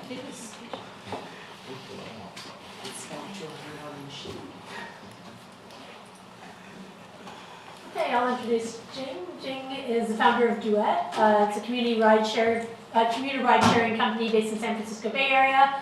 Before founding Duet, Jing had spent over 10 years in product management and business development with both Fortune 500 companies venture found startups. She holds a degree from Cornell in immunology and University of Berkeley, MBA in marketing and strategy, based in chemistry from Peking University as well. So I'm looking forward to it. All right, thank you very much. Well, like Susan mentioned, I'm from San Francisco Bay Area, but originally I'm from Beijing, China. For the last 20 years, I've been living in the US, and 15 of them are in the Bay Area. So very nice to be here. Thanks for having me. And I've only been here for a few hours, but I think I have already fallen in love with your beautiful town. I would definitely come back. You probably will see me back sooner because I might have problem in the airport going back to the US. So next I want to share, first of all, I want to share a few numbers with you. Most of them are data from the US, but I think they will be applicable to Canada as well. So we wake up every day, we'll probably immediately face a stressful situation. That means that we have to fight the traffic to go to work. It's probably not true here, but it's very, very true in Vancouver, San Francisco, Seattle, and many, many other urban areas. So in the US, commuters actually spend over $200 billion commuting and waste 40 billion productive hours. Those are the prime time of the day we have. Is that per year? Per year, yeah, in the US alone. And then we have even a bigger problem. That's our vehicle. So we only have vehicles are our second most expensive asset most people have. And it only gets to use 4% of its entire time. Most of the time it's parked in the parking lots or in your garage. And if you think a vehicle is a horse, then most of its life is actually in the stable instead of running outside. It's really sad and very depressing. So that's actually the key drivers for the current many transportation disruptions. You already heard one model. And we want to actually relieve people from the driving stress and give back the valuable time to them, as well as free up the space, the land for better uses.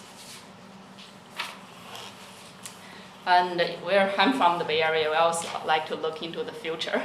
And actually, for us, we can see the trend that we're going to be moving from owning a car, to providing and receiving mobility services. And this is going to be driven by autonomous driving for sure. And at Duet, I think actually it's a shared vision as well. We think actually our mobility needs are going to be met by 3 service models.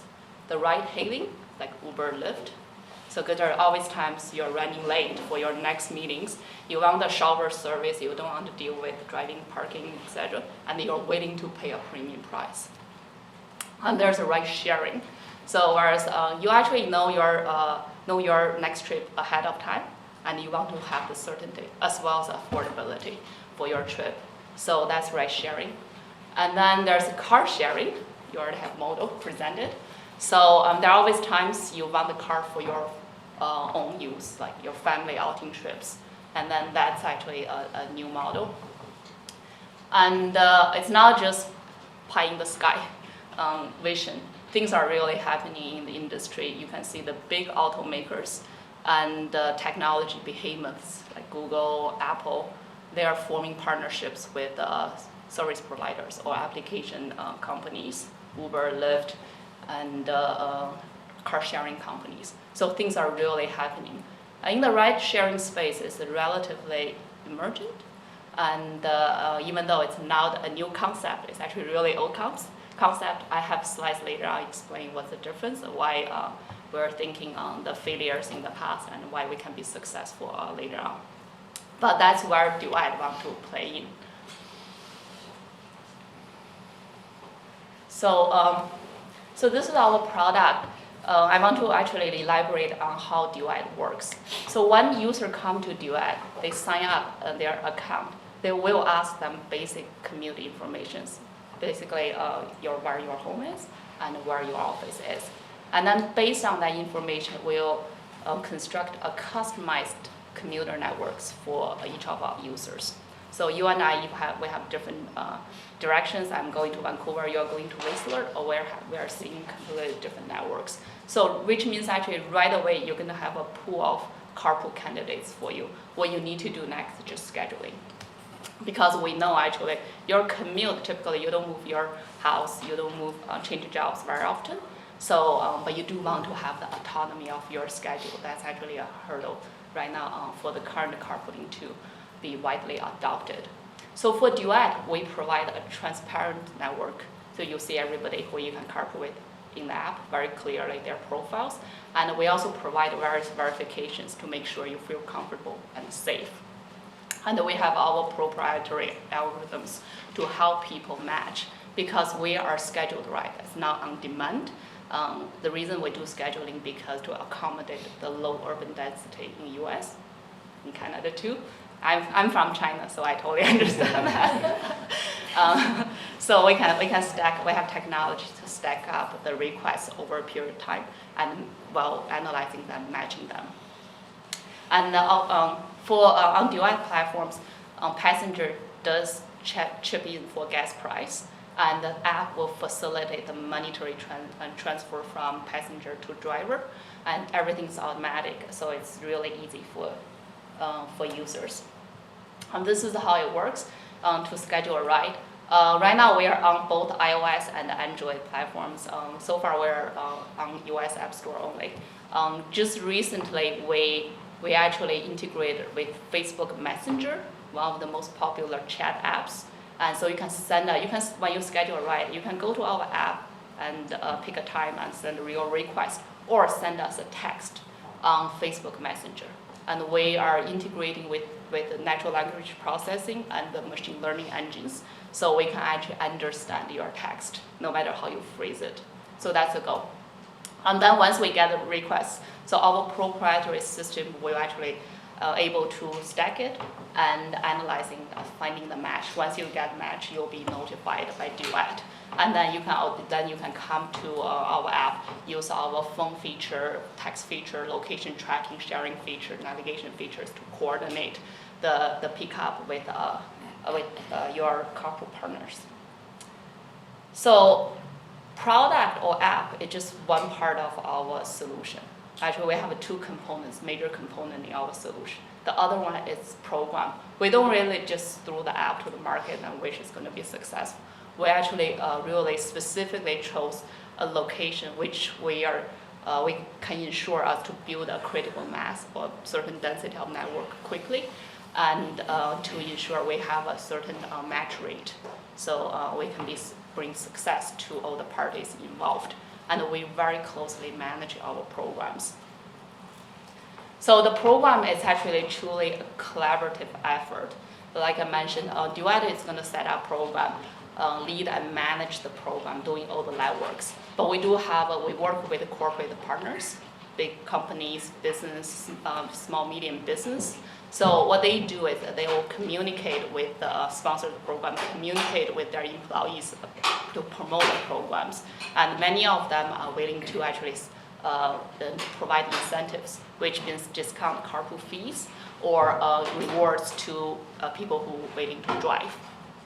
And then obviously employee or commuters are going to be actively participated. We have roles for what we call Duet ambassador, who actually they are more active users and they are influencers as well, bring their coworkers on board or neighbors on board. We also work with what we call affiliates, basically public agencies, policymakers, or local organizations with a focus on sustainable transportation and like environmental benefits. So because they have the influence over their members to get everything on board. So just to elaborate on what Duet does in terms of program. So 4 areas. For marketing, we have actually marketing content and materials as a templates for our partners to use, customize. And then for operation, obviously, we manage the matching. We also manage the financial tracking and provide very detailed reports to our partners. Because everybody nowadays want to see the impact, to see where their money is, what the impact, which means number of carpools they bring in. And then obviously we have a product support. So a lot of corporations want to have their exclusive network or label tagging their users with their own brands So they want to actually match users, their own employees together for both security as well as the employee morale purpose. So we can support that. And then customer support, we have dedicated phone line and emails to each program we have. So right now we have actually a program up running in Jackson, Wyoming. So it's a little bit actually surprised area, but we actually like this area. It's not only because it's similar to Squamish, but also actually they have a very interesting, unique commute patterns. So for you, those of you who have been to Jackson, you know they're in a valley surrounded by mountains. So they have road access limit. There are only 3 roads going into Jackson. And Jackson has a booming economy, just like Squamish. And it's really expensive. A lot of people work there. They actually live nearby. They don't live in Jackson. So every day you see like people coming from different directions, cramming into the 3 road, trying to fight to get into Jackson. So that's why this specific commute pattern makes us really excited, because actually it forces people into this network. It helps us build the critical mass and the density of the network to get it rolling. And we are still in soft launch. It's only almost 4 weeks, and we already have several hundred users on board and start getting matches, serious matches. So what's the population? Jackson has 9,000, smaller than you guys, but surrounding towns they probably have 20,000. We think because we geofenced 17 miles radius of Jackson Hole, and that's what they want to support. And we have already signed up. We work with a local organization called 1% for Tetons. They are very environmentally focused. And they are our partners doing a lot of business development locally. We already signed up Teton Village Association and several major hotels locally and the biggest hospital in Jackson. So all of them are actually excited. They actually provide financial support for us, meaning actually incentives for their employees as well as for paying the time of my partners working locally. So because it's a lot of legwork in terms of aligning all the stars together. And so here I'll keep it short. So I'm here actually just mainly meet a great and introduce a duet solution to you. I actually, based on my research as well as what I have seen and heard for the last few hours, I feel there are actually opportunity in Squamish in terms of the commuters between Vancouver and Squamish. I think there's a growing population of commuters. And so far it hasn't been too bad in terms of traffic, but based on the growth projection you have, that it could get worse. And so that's why I think there's an opportunity for us to build this sea-to-sky commuter network and for various purposes. And I'm here actually, I'm hoping to get your support. I know things don't happen overnight, especially on the public sector. And I really want to get buy-in and the feedback with your thoughts, and potentially, because we are working on both ends, the home end as well as the work end. If we are targeting the commute between Squamish and Vancouver, I'm hoping actually I can get some introductions to the largest company business in Vancouver, so we can work at the office end to align them to set up the program. Obviously, long-term speaking, when communication is important, I think the policy part is really important. If Bay Area, actually, I can just throw a couple of examples in the Bay Area.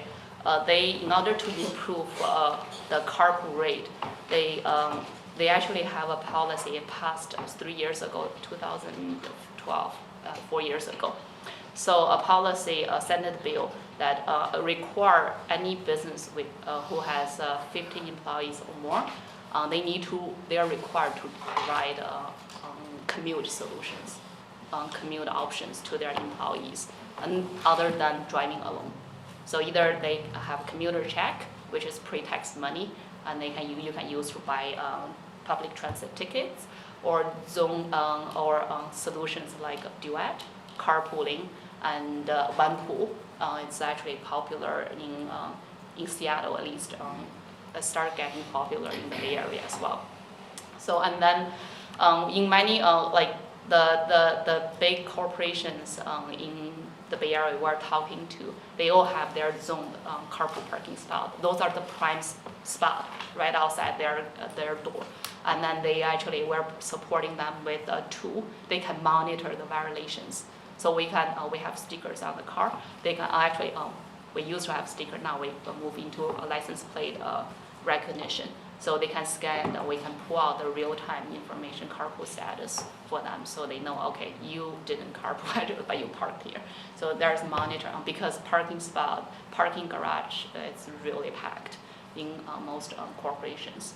So those are a couple examples, and we put more carpool lanes, and we actually giving carpool stickers if people actually driving EVs. So those are all the incentives we have trying to promote in Northern California, trying to promote more sustainable transportation solutions. So I think, yeah, that's it. Thank you.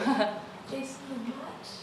Yeah, no, I think this is fantastic. I actually used to be a member of BAMPOOL commuting into Vancouver, and I think, you know, one of the things that you offer with this platform, making it so much easier, because some of just the basics were always tricky, is like emailing somebody to say, oh, I'm not going to be there today, and then who's got the van and when. Yeah. It's, you know, and so I know that those BAMPOOLs still exist. So it's called the Jack Bell Rideshare Network. You might have heard of them.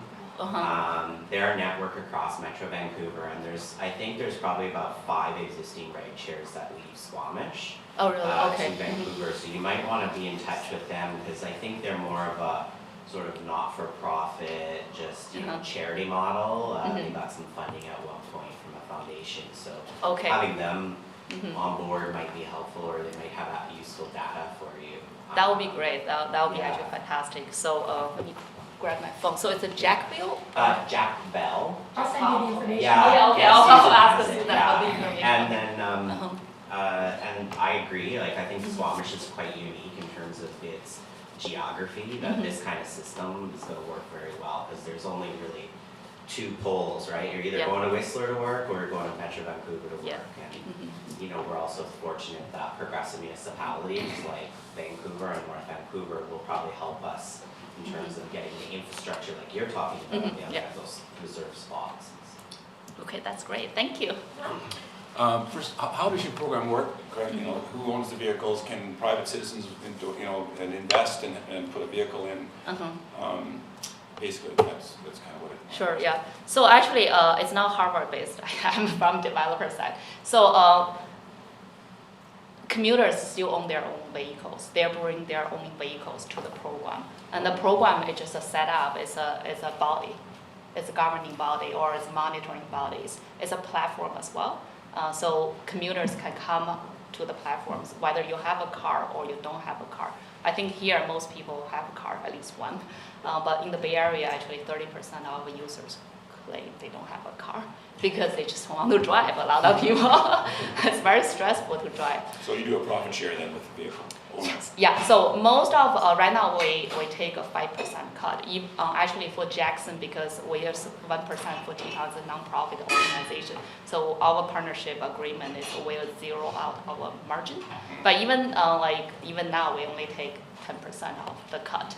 And then which means 90% of the proceed from passenger go to drivers. Okay, and what percentage of your fleet is EV or hybrid? That depends on our users. So yeah, in the Bay Area, actually a lot of people have Tesla. So that's and the Leaf, Volt, or the smaller. Because I think I'm not sure it's unique to the Bay Area, but we do provide carpool stickers to EV vehicles. So even if you are a single solo driver, you have that sticker going on carpool lanes. Yeah, so that. Peter? Oh, I'm just, I like this model a lot. I would like to see if we have a chance to sort of compare the cost benefits analysis between the Moto and the Duet programs. And I have a question for you. It's sort of, it's not pertaining to the program itself, but your customer accounts, all the information that you contain in those accounts, people enter their addresses and all that stuff. I'm assuming that's all quite secure, but is it, for instance, if I was to put my address into it as a client, is that address available for everybody else to see? No. Okay. No. So we actually, the way it's on microcopy in the product design, we don't freeze it. You give us your home address. We freeze it, or we let users to pin a map pin on the map to where they want to be picked up or meet other users. So where, in that sense, like you can pin the Starbucks across the block, which you'll probably have to walk a block or two. So we did notice that most users don't put their precise address. They typically put it in the corner, somewhere like easier to be picked up, a little bit close enough to walk, but not exactly their front door. So yeah, we do, and also we have securities for our database and everything. We don't release, in terms of user information, the only information right now we release to other users' photos, like profile photo, car information, the make and year. And the county you are commuting to, from San Francisco to San Jose or Squaw to Vancouver, Squamish, and the verifications. So we support mobile verification, email verification, Facebook, LinkedIn. Also, recently we added employee verification based on your work email address. And we are planning to do OAuth, which means we're going to integrate with bigger employees Active Directory. So that's a technology backend integration. So, but because when you mentioned it was linked into Facebook, there's a lot of hacking. I know. No, we. And just because if you have any personal data available, it could be prone to being hacked or being stolen. I'm just curious as to how you work with that. We try to avoid holding too much personal information because we use Facebook just for verification. It's a token. They don't send us much data actually at all, just a token and photos. And then in terms of payment, we use Stripe. It's another token. So we don't, even though user enter their credit card information in our app, but that information goes straight to Stripe. And they have all the PCI compliances with the regulators. And they send us a token specific to that user. So we see just that token, that ticket. So we don't know any private information of our users. So once you're on the Duet system, if you have 4 people that you can commute with, can you sort of close off that group so you're commuting with the same people every day? Yeah, that's always the concern of our partners, for sure. What we have seen is initially we do. The reason for that is because they couldn't, that time we have very small network. So they tried to schedule many times, and then they couldn't get matched. And then so they latch on the one they actually matched in the past. So which actually suggests that, so back to Jason's point earlier, it takes, even look at the Banpu, it takes actually a lot of effort to schedule a pooling service because it's a commitment, and then you have to text everybody to make sure this particular departure time works for everybody. And then that's if you have to do it morning, afternoon, today, tomorrow, 5 days a week. It's a lot of time, and the saving, it's too much time. For example, like my husband's in a van pool, so they leave every day at the same time, and they're here, and they leave the city every day at the same time. But sometimes the van is in Valley Cliff, and sometimes the van is near our house. So can they, but he rides with the same people every day. And so for him, they would want to preserve that because it works for them now. But it's the communicating about where the van is each day and who's driving it to pick everyone up. So that's the challenge. Yeah, exactly. So that's why we are trying to let our platforms to help you manage the logistics. We do let users to favor certain other users they want to ride with, or block users they actually don't feel comfortable riding with. Those are private. That's not showing to other users, so we know it. It's factored into our system, matching system. But I think actually, even though a lot of, I think commuters told us, oh, we have regular schedule 9 to 5. But the thing is, like tomorrow you have dentist appointment in the morning, and the next day you really need to get to office for 8 o'clock meetings. So day by day, in reality, it's not exactly a clock. So we help you, we give you that freedom. If you and your husband work really well together, like schedule-wise, then that's great. And I'm not quite sure you will jump onto our platform. So, but one day if your husband start traveling like for business for that week, you might actually want to come to our platform looking for a different partner if you don't want to drive alone. So that's actually, we give you that flexibilities. Yeah, thanks very much. Both presentations really outlined a whole bunch of solutions for different applications. And I see validity in all of them. And I real see needs that for our, sure. our sustainability coordinator, charge of transit's here.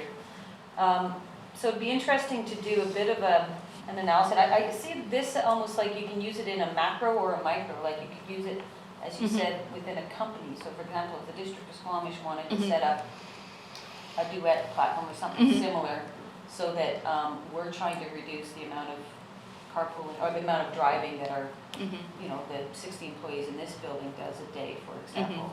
We could implement an internal system within this, and I know, I tried to download it, but it's not available in Canada yet. I know, we haven't released in Canada yet. But that's coming? Oh, it's coming. It's just a flip of switch in the App Store. The reason that Canada is easier because other countries are translation. So you have a very good point. We got this request all the time. Can we actually make exclusive networks? We could, technology-wise, right now we can do it. We can tag it, we can exclusive, geofence it. But we actually tend to kind of discourage. I'm not saying it would be, but it could be a place to start. It wouldn't necessarily be only district employees. It could be anyone working downtown and figure out that system. But you have a base of people that you can communicate and network with. In a business bigger than 15 people, you said. You can encourage that. So I guess my question is maybe to Beth, and maybe bring her into the conversation about how do we take a next step. Like, I really value Jason's enthusiasm about this and wanting to move something forward. We do have our purchasing policies and that type of thing, and some of them might require funding from us, and some of them might not require funding from us, more communication and buy-in. So I guess, Beth, how do we take sort of the next step in evaluating all these things and the needs, and where are we in terms of understanding that? And Beth's behind, let me just ask her to comment. Okay, sure. I think actually we can start, depends on the interest levels. We can start the program first. Mainly for us, it's communicating with the business partners. I know public agencies funding budget typically tight, and so I think we can work on the business end. They will have budget in many, especially big corporations. They have a employee benefit budget. So it's actually really good for them as well to provide alternative solutions, release their parking lot burdens. So they will work on that in terms of financial and budgetary end. And with agencies, it's buy-in, promotion, communicating, and potentially later on policy making to encourage, have a dedicated, say, carpool parking spot, and certain promotional, highlights for their residents. So this is actually what we are looking for, the introductions and the support in terms of promotion and communication. So I should introduce you to Beth. Did we? No, not yet. Okay.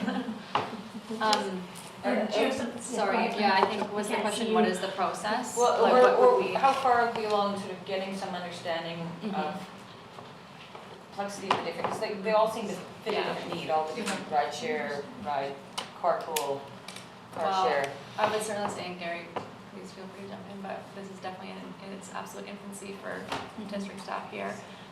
Fortunately, I'm very familiar with the variety of car sharing, just in that I came from Vancouver and really miss those services. This is the first time I ever purchased a vehicle as an adult, living in Squamish. So I understand those challenges. Moving forward, different types of service would benefit different members of the community. So I'm not sure what work would be needed to assess exactly which model we want, or if we want to explore all of them. But I guess we ultimately would start with direction from council, I believe. Jason and Linda, or Linda, did you want to speak to that? Yeah, just on the heels of that, staff certainly recognize that, no, we don't want to study this to death. There's urgency, there's opportunity, absolutely. But at the same time, emotion on the fly with too many specifics can handcuff staff or not set us up for success. So it would be great if there is direction to allow staff to go back and look at those. Okay, how do we implement this? Is there a budget implication? Is there a capacity implication? And how can we make it happen? And then bring it back. So, Thank you so much. Jason? Yeah, and just one little finer point of detail as far as the platform also being useful for the existing band pools as well, because one of the things that we always had trouble with is we had 6 members.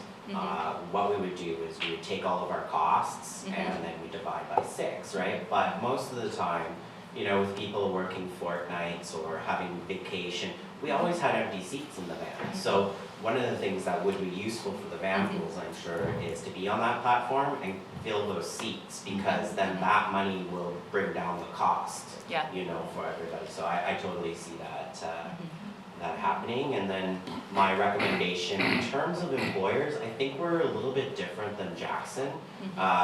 Most of our commuting is actually leaving Squamish. We're not a net hub. Yeah, so, you're right. and Vancouver, maybe some places in downtown Vancouver, some bigger companies, maybe the federal government. There's a lot of federal government employees. And then the ones who go to Whistler, on the other hand, I think that's a good opportunity to big hotels? Get the Okay. the hotels. Okay, got it. Smaller area again. And the mountain, we have tons of mountain employees that live in Squamish that commute up to Whistler every day. Okay.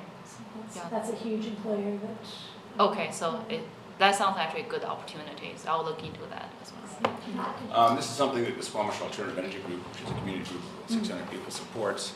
I've had a discussion with Brian Roberts of the Cowichan Energy Alternatives, and because Squamish is a leader in the carbon market, there is funding available. I just have to explore that a little further with him. But again, it would be more to electric vehicles and hybrids. That's when we get the carbon credits. And then we get the corporations to step in. So this could be something that could be a community-funded program. Excellent. Do they fund the chargers? I wonder if The charging stations is right up there, according to Brian, but I have to have another conversation with him. So does anybody have any more questions or comments? Do we need, so what do we need in order to move forward with Beth exploring? Do we, because I don't want to, I would like it to actually, or maybe, well, we will go through a vote, I'm sure, but I don't want to actually lose the conversation and make sure that this is on the radar of staff's works, but without overburdening and without studying things, as well. Karen, do you have a suggestion?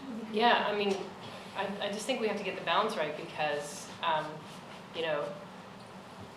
in the Modo presentation, there was certainly a process that they go through to make sure that they can be successful. And the example they gave in Burnaby is when the municipality tried to impose their views on what should happen, and it's a risk to them in terms of reputation. So I think it's, it's not about studying to death, but it's working with the available modalities to learn more, make sure that we understand how we would integrate these into our community. Because we are a young community, and a lot of car sharing, like I did it pre-kid, is really, really challenging to do it. Even if the car is a block away, it's very difficult to do with toddlers and babies. So that's not necessarily the target market for rideshare. So then where would you put those cars? But the commuter one and having those apps, that's kind of a no-brainer. But it's move it forward, but we've got to respect that these companies also want to be successful and have their brand reinforced, not have their people go, oh, that didn't work. So we can't sort of push their hand either. So we've got to go in lockstep with who wants to walk down this road with us. Thank you, Jason. So I'll just try and reframe my comments so that they're just a little bit more clear, not so coarse. But I think what I was trying to instill to staff is that what we've discussed today are, you can have a big deluxe package of like where you want to be in 10 years. But what I'm saying is that when we're looking at doing the business case, we need to start with the small things first. And so I guess my expectation would be that staff could start with the easiest things. So the smallest outlay in terms of money and in terms of staff resources, and present a suite of options. And then council can choose, at that point, how to allocate it. And so that's sort of my where I was trying to go with that. And just wanting to make sure though that particularly, the reason I'm very, very interested on the Modo model is because I'm very concerned that within the next 2 years, if we don't have something like this in place, we're gonna lose opportunities to actually really refocus the transportation expectations in our new developments. And so I just want us to be ready, and I don't want it to be hampered by this idea of like, oh, does Squamish as an employer get involved in this and all of that, and how to do this, and just more work in that fashion. And again, like I said before, I actually think this is not an either or. I think these are two very complementary options that are essential together to actually get us where we want to be. So I hope that makes it a little bit less grumpy. Thanks, and I was grumpy. I'll add myself to the list because I haven't spoken at all, but in other places that I've been, I use car shares all the time, and it's, for Squamish, I worry that we've added so much density in our downtown without parking that we are going to be, like other things today that we've spoken about, is behind the ball instead of, and by looking at, where you already have a huge amount of density in the downtown, you only have 1.5 parking spaces per person in our high density areas. So I couldn't agree, I think the biggest, not per person, per person. And when I looked at the car shares in Vancouver, and the cars that are in the underground are covered in dust. Nobody uses them for exactly the reasons that were stated. I'm really happy that you brought up that point, that people do not go into undergrounds. But to use municipal parking and actually have a walkable option in our downtown where people can pick up a car and it is a zoo getting out of here in the mornings. Like, if you want to actually, I do leave for Vancouver quite often, and getting out of here is crazy. If we don't find some sort of solution where you can leave your car at home and pick up a car and share it with other people, and combine it with a car share modality where a bunch of people can get in the same car and share it, and in the future, electric vehicles. But, I see community amenity contributions as something that could be used to remedy the problem immediately. And when you look at 40% of our population leaving town to, maybe one day we'll have people coming up for jobs, but it's not now. So, and we'll see in our community census that's coming out very shortly, but I agree with Jason, I don't want to be behind the ball. Motion? I'd like to move a motion. I could have moved the motion.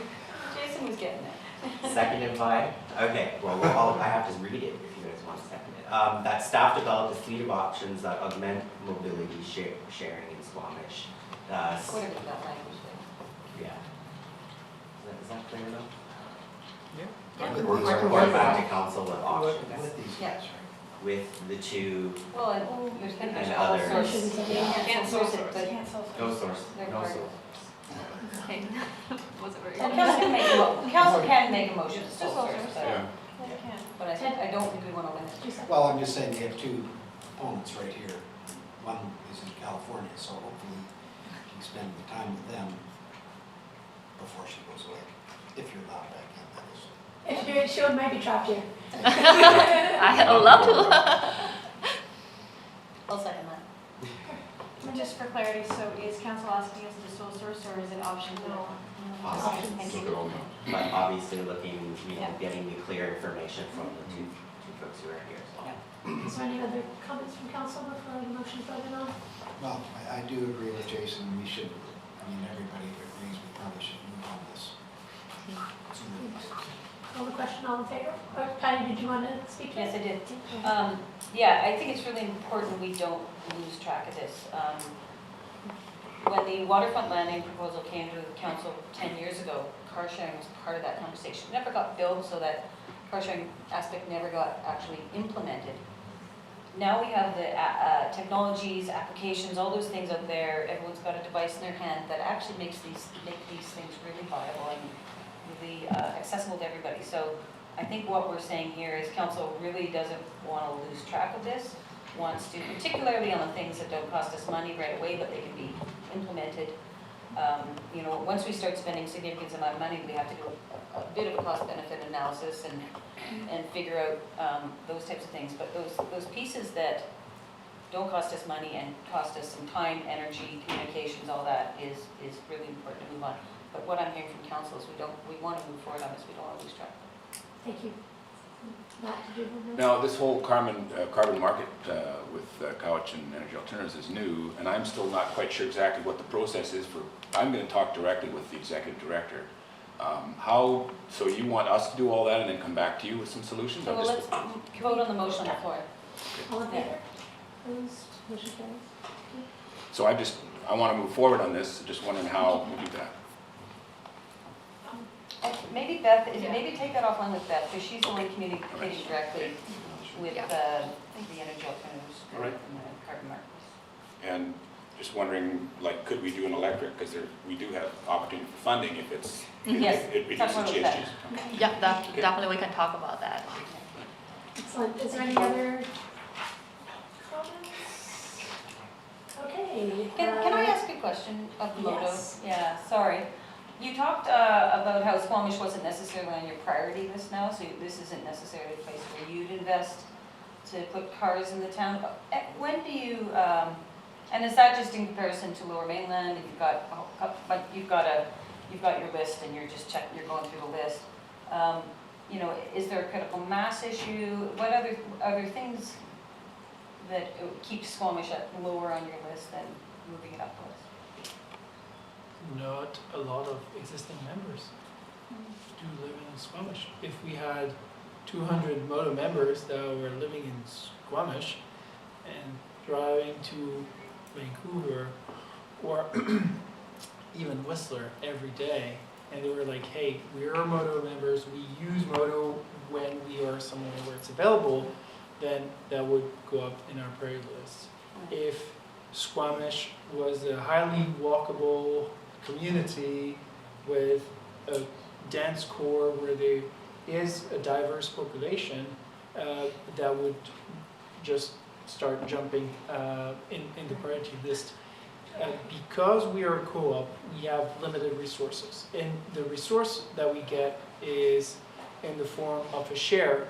Each member of the co-op can become a member owner and purchase a refundable share of $500. And we're going to invest this money in the co-op, buy cars with that. So you can understand how we don't have the same resources than a company with private investors. So we have to decide which one. And we have, exactly. And we have 10 fires to more than that. So we're looking first at how can we expand the perimeter of the network without leaving too many holes. And Squamish puts a big gap between West Van and you. So at some point we're gonna have to make this step. That was helpful. So more members in Squamish and densifying, creating that density. And a more suitable environment, and that's because car sharing on its own doesn't make any sense. You must have the walking piece, the bus and the walking. So we can solve these problems, but we can enable people to rely more on transit, to walk more, to bike, because now they don't own a car anymore, and every single time they're going to drive, they're going to pay. So there's a strong incentive not to drive.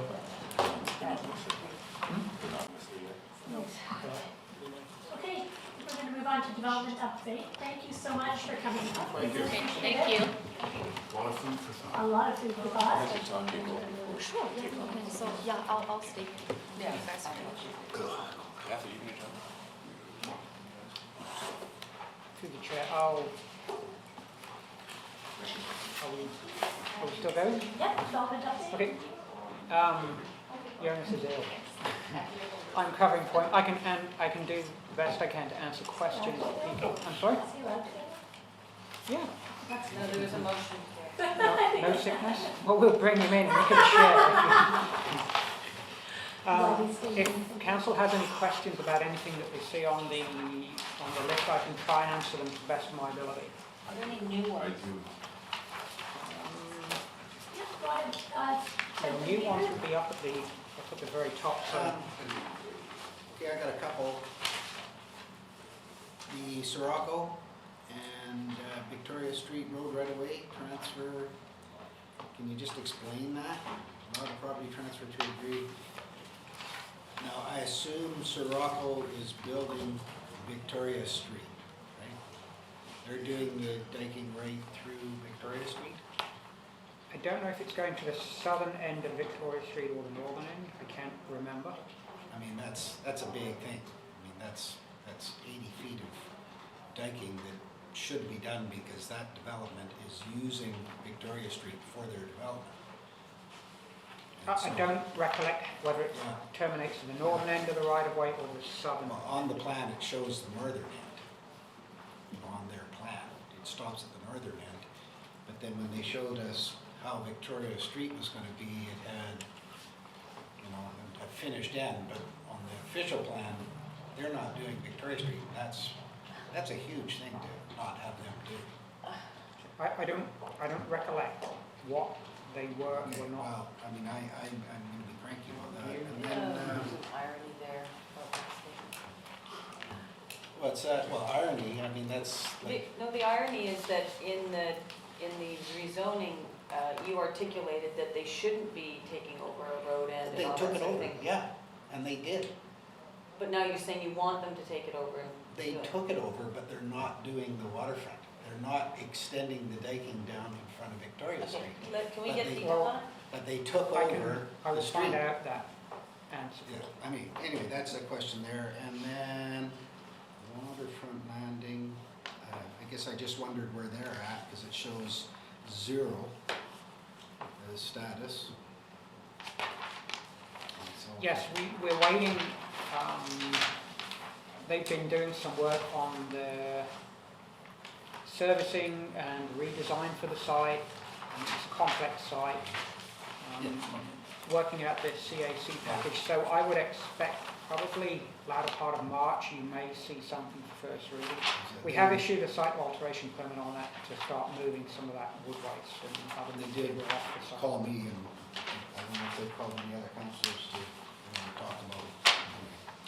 And then finally, Newport Beach Developments, and we went through this a while ago, talked about they want the same parking that's allowed in the downtown and all that kind of stuff, and it shows 0, which I'm thankful for because I didn't really feel like we had enough chance to talk about that parking. They wanted us to give them the same parking as in the downtown. And we're having troubles with that high density in the parking downtown, and I'm thinking we're probably going to revise the downtown, so we didn't want that to. I'm not sure of the status of that. That may have been through public hearing, third reading. Well, it says 000, and Yeah. and I'm not sure what the status of it either, but I I will remember. find that out for you as well. I remember talking about the parking and going, we can't be giving them the parking downtown, because we're having problems with our parking downtown, and these guys applied for, we want the same parking as in the downtown, and so hopefully we're on top of that. I mean, I don't remember being in the room approving that. Again, I will find out where that status is at. Sorry, Ted, are you done? Go ahead. Just a couple, and this might be self-explanatory, but it's percentile here. The Squamish Helping Hands are waiting on the site plan for that?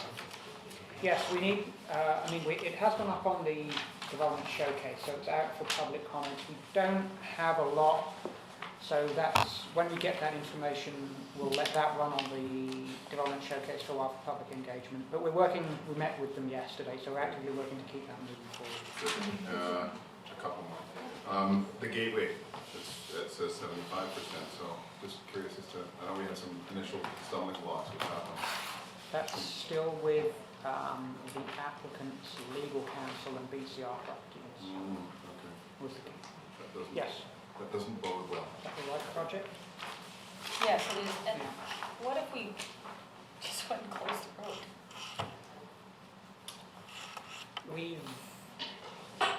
That would require, we'd get BCR involved and BCRP, and they've said they're not interested in, they're not going to consent to a road across their property. Do they have to? If we want to get it through land titles, yes.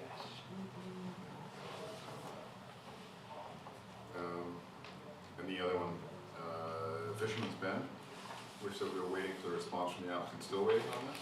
Yes. Oh. Yeah, I've heard that they've done some more work on that. And they're still working on financing and whether or not that makes sense. That's good. Which one's And Fisherman's Bend? Is that the fish? the fish, Fish. up off the end of North no name there. My final one, and it's more rhetorical than anything, that the Wilson Crescent Estuary House, they're still coming back with that project? Estuary House, is that a tiny house? The tiny house, yeah. We've heard nothing from them in probably the best part of a year. Which one's that, Pete? It's the 1080 Wilson Crescent, the tiny house that's on that lot with the size of this table. Yeah, thanks. Sorry. I'm good, yeah, I'm good, thanks. So I'm trying to recall a conversation I think we had about storage facilities and how many of them we would put in the industrial park, because it's very low employment, but it takes up a lot of land. And I know there's another one on here that's just been through ADP. But is there like a way for council to like talk about those kinds of uses of our employment lands? If I'm not mistaken, whatever bus is coming The to old run bus. is, I believe that issue. Long bus. Yeah. You're articulating. We've had the minibus, the short bus, and now the long bus. So I believe that issue is in one of the amendments coming in the long Yeah. bus. Okay, thank Again, I will confirm that. And that one has second floor office space. That's definitely in the long bus. And the other question I had, and this was before the winter break, there was fencing that was supposed to go along the first phase of the Maples that was never put up, and there was some pushback from residents, and I'm just wondering where we're at with protecting that riparian area with fencing. Engineering met with the owners in early January or mid-January. I'll get an update from Mr. Wickham on that. Thanks. Just like to see that move forward. Yes. I was going to ask about Newport Beach rezoning as well to increase, is it increasing employment density or increasing density as in just, so it's all? No, zero residential in the first development permit. Sure. And the same thing on Pemberton is moving industry lands. The Pemberton Avenue, Which one is it? 1365 Pemberton Avenue on the first page. What number is it? Where's the 1692. Yeah. DP 441. Six-story mixed-use building. Is that the old race company building? Yeah. I think so. Pemberton, isn't that is that the auto shops on Pemberton? No, I think Is this now- the race building? Yes. Yeah, the C4 zoning, it wouldn't be the industrial. Right, so it's not, there's no application in for the Existing industrial C4. Yeah. shops yet. Yeah, that's just in front of the Chieftain Mall. 6 stories too. That's Yes. a good spot there. So I will get council an answer on the storage issue, the Newport Beach status, and the Maples fence. I'll have those to you today. Well, yeah, I was just going to say, there's 3 storage applications that say applicants have pulled. So I don't know if you got that, Karen, So, you know, like, you see these developments coming, a 6-story mixed use right there on the corner. I mean, these are great ones for those modal cars and these car shares. So I guess we don't have a chance to get a parking spot or two in them put aside for car share. No, I mean, on that note, from a policy perspective, council has the ability to vary or alter its parking standards if there's a DVP or a rezoning. Again, I think, as Councillor Elliott, we want to do this right, and if car share can work there, great. If the car share won't work there, then we're, as we heard, we're best probably not to go there yet. I think it was in the last, or maybe the December Community Development Committee, I can't find it on the list. The applicant that wants to develop the RV park. Anthem, please. Are they on pause, under review, what's? I don't believe we've heard anything since they presented in November to Community Development Standing Committee. Behind the forestry building. Whistle Whistle Pump. I'm not aware of any new communication on them since that time. Just a question here, the highways yard it said on here, second to last item, where is that?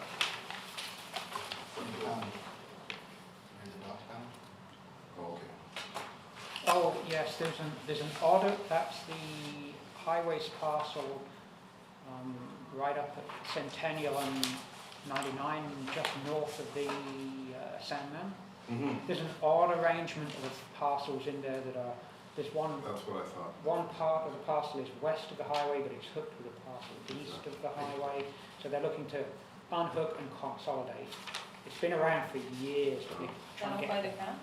Yes, it's a crown consolidation. Thanks, I wasn't familiar with it. You will not, from the outside, you would not know it had ever happened. It's just a subdivision. So that's for the proposed Wolf Lodge? I have no data on what MOTI wants to do with that. That was the interest in the group. Nobody knows if what happened. Okay, Thanks. is there any more questions on development? Okay. Status of recommendations of council, there are none. Referrals from council, there are none. Roundtable discussion, is there anything else that anybody would like to discuss regarding car shares, regarding the development applications, or anything else we can talk about today? Or any new recommendations that we'd like to see on the agenda for next time? We are collecting money for childcare through our CACs, and I have no idea what our strategy is for expanding childcare spots or how we're going to allocate that money. And so it's not urgent, but you know, we have a lot on our plates. But when is the CAC policy coming back for discussion? The interim policy? Likely April, early April. it would just be nice to sort of, like we have, you know, we're moving on a strategy for affordable housing. We know what our general amenities are. We really don't have a strategy for expanding childcare options and supporting the growth of that. So it'd be nice to have that come in lockstep with the CAC policy that's coming back. Just some ideas, looking at New West or other communities that do have a childcare strategy. So part of the childcare strategy, I'd also like to see, I completely agree with Councillor Elliott on that first of all, and I think that I'd like to look at, I know that a few years ago we removed barriers for childcare in housing, and I would be interested in seeing the increase in daycare licenses that happened since we knocked out the fees, and that would be something that would be interesting to show that we made a change. Did it increase? Was it successful? Yeah, I remember Doug. Chair, I do have to start the next meeting. In 5 minutes. No, it was supposed to start at 3. Supposed to start at 3. Okay. I have to. I thought it was 3:30. I have to start it. I'm so sorry. Do you want to? Well, we should wrap the meeting. Yeah, exactly. Okay, so I would, if that's possible, that's a business license measurement thing since 2012, I think it was. So has that change made any difference? And I agree, I put that on the next agenda, thank you. Motion terminate? Motion to terminate, We'll hear from- seconded by Councilor Schwell. All in favor, opposed, motion carries.